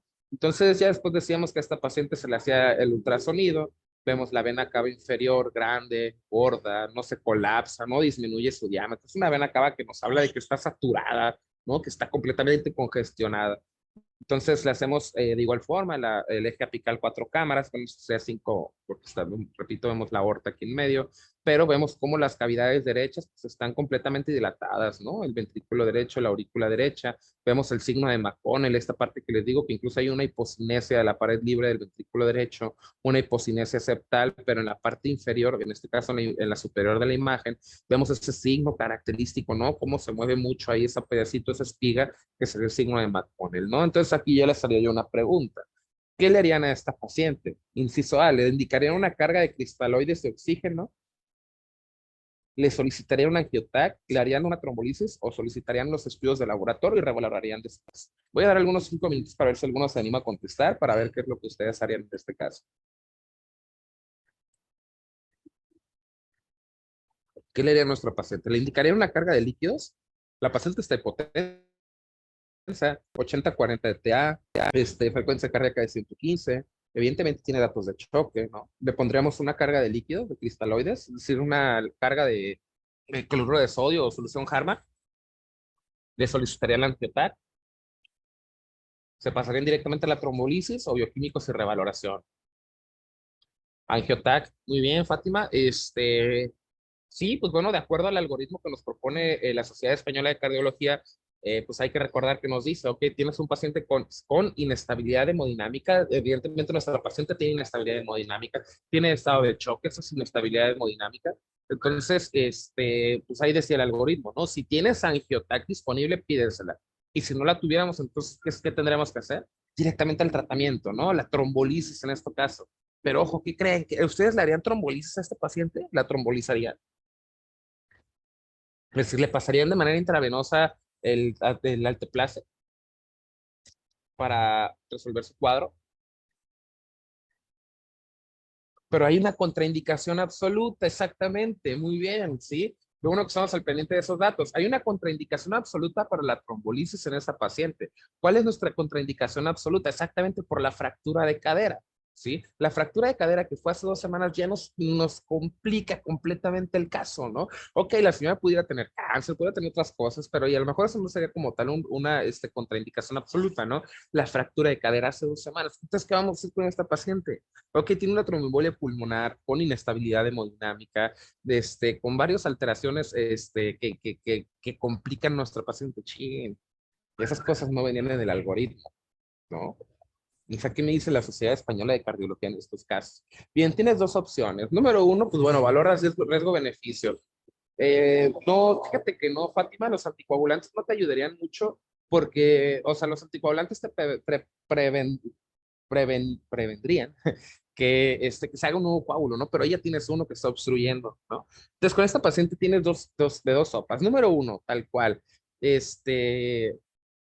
ver, por ahí creo que alguien me está escribiendo. Número uno, este, valorar riesgo-beneficio, es decir, si no tienes mantener la perfusión con medidas coadyuvantes, sí, ajá, ahí entraría, por ejemplo, lo que es el ECMO, ¿no? Que lo habíamos comentado hace un rato. Pero si no tienes, por ejemplo, vaya, no tienes otros recursos disponibles, evidentemente tu paciente, el pronóstico es malo, ¿no? Ya lo decimos, no ocupamos ver más estudios para saber que nuestra paciente tiene una tromboembolia pulmonar de riesgo alto, ¿no? Entonces, esta paciente, evidentemente la mortalidad está por arriba del 60%, ¿se acuerdan que lo habíamos visto? Entonces, ¿qué hacemos? O sea, si la dejamos así, pues evidentemente es una paciente que se va a morir. Entonces, le des tratamiento o no le des tratamiento, evidentemente estos pacientes van a tener un escenario catastrófico, ¿no? Entonces tú valora con estos pacientes, oye, a ver, ¿cuál es el escenario si le doy o si no le doy la anticoagulación? ¿Va a ser el mismo? ¿Va a ser peor? Si va a ser el mismo con o sin la coagulación, a pesar de la anticoagulación, perdón, de la trombolisis, trombolízala, ¿no? Hay veces que no tenemos nada disponible, pero si no, acuérdense que tenemos los otros tratamientos quirúrgicos para las tromboembolias pulmonares, ¿no? Que es decir, ya sea la trombolisis guiada por catéter, donde literalmente tú vas a entrar por una vena periférica, ¿sale? O sea, incluso muchos entran por arterias radiales, entran por una arteria radial y de esta forma se van con una especie de guía hasta donde está el trombo y de esta forma lo aspiran y lo destruyen, lo comentábamos ahí, o bien directamente la extracción quirúrgica del trombo, o sea, van a abrir el tórax, evidentemente van a quitar la caja torácica con sierra y todo lo que se requiere, pum, van a identificar dónde está el problema, abren la arteria y sacan el trombo y se soluciona el problema, ¿no? Entonces, digo, al final eran parte de los tratamientos que sugería la Sociedad Española de Cardiología. Pero oye, a ver, vamos a ponernos en contexto. Yo estoy en el ISSSTE, ¿sí? En el ISSSTE no tengo tomografía todos los turnos, no tengo cardiotórax, no tengo médico especialista en cardiotórax. El médico angiólogo está nada más en las mañanas. O sea, ¿qué me voy a hacer si me llega un paciente de ese tipo en la noche? Digo, evidentemente, si no hay de otra, pásale la trompolisis. Tu paciente tiene inestabilidad hemodinámica. Y si bien tiene una contraindicación absoluta, es solo una, ¿no? Y es como que dices, oh, pues es que si no te lo doy, ¿con qué más te puedo ayudar? O sea, al final de cuentas, ok, no te lo voy a dar y te vas a morir. Y a lo mejor te lo voy a dar y pues al cual te vas a morir, ¿no? Entonces, preferible a lo mejor te lo doy y pues a lo mejor te ayudo, ¿no? Igual tu escenario va a ser el mismo, ¿no? Y si no, pues te lo solucioné y se salvó, ¿no? Entonces, pues esas son decisiones. Digo, evidentemente este caso es puesto para eso, para tratar de reflexionar un poco y que cada quien se ponga en contexto de su hospital. ¿Qué es lo que harían ustedes? Digo, evidentemente lo que te dicen las guías o el deber ser es un paciente que tú tienes que enviar a cardiotórax para que se le hable el tórax y le abra la arteria donde está el coágulo y se lo saquen por ahí, o bien que a través de una guía por una vena arterial periférica, llegan hasta donde está el coágulo y de esta forma lo destruyen y lo sacan, ¿no? Entonces, si lo tenemos, pues eso sería lo indicado. Y si no, entonces, pues digo, ni modo. ¿Qué haría yo si estuviera aquí en el ISSSTE? Sí la trombolizaría. Sí la trombolizaría, a pesar de que tenga un riesgo alto, o sea, que tenga una contraindicación absoluta, es una tromboembolia pulmonar de riesgo alto. Que si de todas maneras yo no le doy un tratamiento a este paciente, es un paciente que su desenlace va a ser catastrófico. Ojo, no es el deber ser. ¿Sí? El deber ser sería que tú tuvieras que solicitar que cardiotórax o angio le haga ese procedimiento a lo que corresponda, ¿no? Pero el deber ser o lo que yo haría sería sí la trombolizaría. ¿Va? Entonces, fíjense, a esta paciente se le hace ya la angiotomografía, pues bueno, fue lo que solicitaron por ahí, me dijeron, pues hay que hacer una angiotac, aquí vemos que está obstruida completamente la pulmonar izquierda, entonces, pues bueno, ya confirmamos el diagnóstico, evidentemente ahora sí, ¿cuál sería nuestro papel para, o nuestro, conducta a seguir ahora con este paciente? Carga de cristaloides, tache guarache, ¿no? Completamente, ya veíamos por qué la carga de cristaloides no va a ser y yo creo que de aquí en adelante espero que más de uno tengamos esa precaución con las cargas de líquidos con pacientes hipotensos, ¿no? Digo, pues a veces sí era bien fácil decir, pues pásale una carga y pásale una carga. Entonces imagínense a este paciente, le pasa esa carga de líquidos, pues ¿qué va a pasar, no? Ahí con ese líquido que va a estar ahí completamente atorado, pues va a estar obstruyendo mucho el flujo, ¿no? Queríamos entonces carga de cristaloides, le mandarían una interconsulta al Papa o a San Pedro o al quien la religión indique y mande trombolisis o harían preparar la hoja de referencia. Bueno, en estos casos, si vamos al deber ser, ¿sí? Y yo estoy aquí en mi clínica, mi deber ser o lo que yo tendría que hacer por guías es preparar a mi paciente para que sea atendido en otra unidad médica porque yo no tengo la capacidad resolutiva, ¿sí? Y pues por ahí también le aprovecho y le mando la interconsulta al Papa porque el paciente llega ahí a la sala de hemodinamia donde se va a resolver su cuadro, ¿no? Sin embargo, pues bueno, si ustedes dijeron trombolisis, también se las tomo como válida porque, repito, hay que valorar el contexto clínico o el contexto en donde estamos situados, si tenemos o no los recursos, etcétera. Y es que al final de cuentas el desenlace va a ser el mismo con, sin o a pesar de, pues tú darle la trombolisis y a lo mejor le ayudas un poquito, ¿no? Bien, entonces, pues como les comentaba, todo esto fue un caso real. Fue un residente en alguna ocasión que pasamos, estuvo en el hospital de Tlaxcala, y luego este residente va con su residente de menor jerarquía y le dice, vuelve a valorar a su paciente de choque. Si está chocada o si sigue hipotensa, indica la otra carga de líquidos, ¿no? Y la R1 muy inocentemente, pues dice, sí, doctor, yo ahorita voy y la reviso y le indico otra carga de líquidos. Entonces, imagínense, ¿no? O sea, ¿cuántos líquidos le tienes que pasar a esta paciente? O sea, hasta que caiga en paro y ya podamos resolver a lo mejor el paro cardíaco o qué, ¿no? Pues mucha precaución con eso. Bien, ya para concluir entonces, pues comentarles, ¿no? La tromboembolia pulmonar pues, es una patología común, ya lo comentábamos, es la tercera patología obstructiva cardíaca más común después del infarto agudo del miocardio y del evento vascular cerebral. La mayoría de las veces son subdiagnosticadas, a veces, como les digo, pues a veces, como no tenemos los recursos necesarios a veces para diagnosticarlas, no estamos familiarizados con los síntomas, con el ultrasonido, con los datos que podemos encontrar. Entonces, pues se nos da el diagnóstico, ¿no? Y más en aquellos casos que a lo mejor tienen una tromboembolia pulmonar de riesgo bajo o intermedio bajo, ¿no? La prevención del riesgo trombótico en pacientes postrados pues va a ser crucial entonces para la prevención, ¿no? Entonces, en aquellos pacientes que ya vimos que tienen triada de Virchow, entonces hay que actuar sobre la triada de Virchow para disminuir el riesgo, ¿no? Se debe valorar adecuadamente aquellos pacientes que pudieran beneficiarse de un tratamiento ambulatorio y a los que no, como les comentaba, a lo mejor de los de riesgo bajo, pues su Rivaroxaban, Apixaban, qué sé yo, y devórale a su casa, señor, venga en 2 semanas, le tomamos unos tiempos de coagulación, nomás a ver cómo sigue, y cualquier cosa, pues tenemos cita abierta a urgencias, ¿no? Pues como les comentaba, el diagnóstico generalmente es por descarte, una vez que tenemos que integramos toda la clínica, ¿no? Es decir, los signos y síntomas del paciente, con a lo mejor los hallazgos electrocardiográficos, algún estudio de imagen que nos pudiera orientar, no sé, pues probablemente la radiografía pudiera tener joroba de Hampton, a lo mejor podremos ver atelectasias, disminución de la saturación de oxígeno, Caprini, Wells y Ginebra elevados, etcétera, ¿no? Si fijan, o sea, no hablamos de un solo caso o de una sola cosa que diga, ¡pum! Ahí está. Si tiene eso positivo, es tromboembolia pulmonar, salvo la angiotag, ¿no? Pero si no, entonces fíjense todo lo que tenemos que integrar para poder llegar al diagnóstico, ¿no? Desde estudios bioquímicos, por ejemplo, la elevación de dímero D, sumada con elevación, por ejemplo, del BNP, los signos más clínicos, dificultad para respirar, dolor torácico, probablemente estertores, estado de choque, etcétera, ¿no? Los signos de imagen, pues bueno, ya sería por a través de ultrasonido, que podríamos ver el signo de McCone, el ensanchamiento de la vena cava inferior, las radiografías con la joroba de Hampton, las tomografías con atelectasias, etcétera. Todo esto que al final lo vamos a juntar y que vamos a ver que si probablemente no nos concluye para otra patología, pues entonces hacemos el diagnóstico de la tromboembolia pulmonar, ¿no? Bien, entonces se debe valorar los pacientes que se beneficiarán de un tratamiento no anticoagulantes y pacientes que se van a beneficiar con trombolítico. Ojo, repito, no es lo mismo un trombolítico que un anticoagulante. Es decir, un paciente que tú vas a mandar a su casa a lo mejor con una tromboembolia pulmonar de riesgo bajo, este paciente no va a ocupar a lo mejor una trombolisis, ¿no? Va a ocupar a lo mejor anticoagulación. La trombolisis, pues vamos a descifrar la palabra, trombolisis, es decir, la lisis o destrucción del trombo o del coágulo, ¿no? Entonces, el anticoagulante no nos destruye el coágulo. El anticoagulante, pues bueno, hace o previene que no se formen más y probablemente tuviera por ahí alguna afección, pero no sería como tal el caso. Denme un segundito, perdón, perdón, perdón.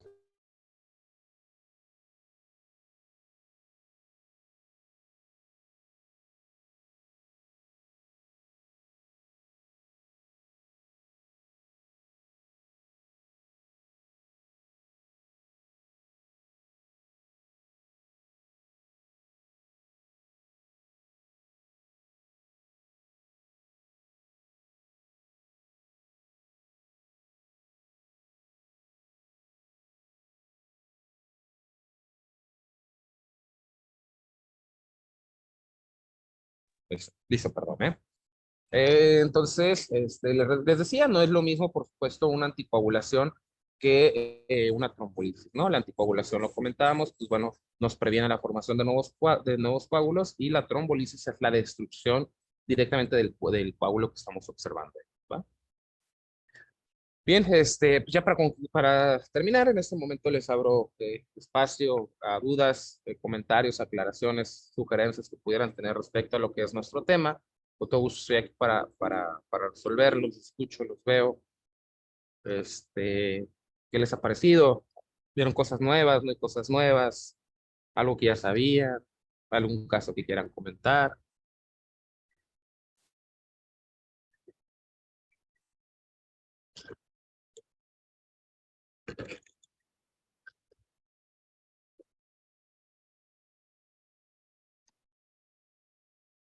¿Nadie? ¿Nada? Bien, si no hay dudas, entonces, bueno, con esto terminamos el tema de tromboembolia pulmonar. Espero que haya sido de su agrado. Como les comentó, hay cosas nuevas que tuviéramos que aprender. Nunca hay que casarnos también con un diagnóstico y siempre hay que buscar pues nada, ¿no? Llegar al diagnóstico definitivo. Creo que esto nos deja claro que la medicina, pues como dicen, ¿no? No es una ciencia exacta, está constantemente en evolución. Por lo tanto, nosotros tenemos que estar en capacitación constante, ¿no? Este, pues les agradezco mucho su atención. Cualquier cosa, de igual forma les comento, les dejo la invitación abierta a Lista de Colima, si quieren venirse de repente a practicar ultrasonido, a tener algunas sesiones, algunas charlas, con todo gusto estamos abiertos a la enseñanza. Aquí buscamos la manera que se puedan meter sin ningún tipo de problema y pues, nada, empezar a practicar un poquito de cosas más allá de lo que a veces estamos acostumbrados a hacer, ¿no? Siempre, como les comento, el hecho de que yo estudie un tema no es para tener un papel más. Pues, obviamente los temas son para ponerlos en práctica. ¿De acuerdo? Pues nada, con esto me despido de ustedes. Muchísimas gracias a todos por su atención. Nuevamente una disculpa por los contratiempos que se llegaron a tener. Como les cuento, la verdad son cosas que quedan fuera del alcance de uno. Sin embargo, creo que pudimos después integrarlos adecuadamente y darle una buena fluidez a nuestra plática. Les agradezco mucho su atención, sus comentarios, síganse preparando y pues nada, quedo a sus órdenes para cualquier cosa. Échenle muchas ganas, bonito sábado y pues nada, que tengan buen día. Adiós a todos, hasta luego.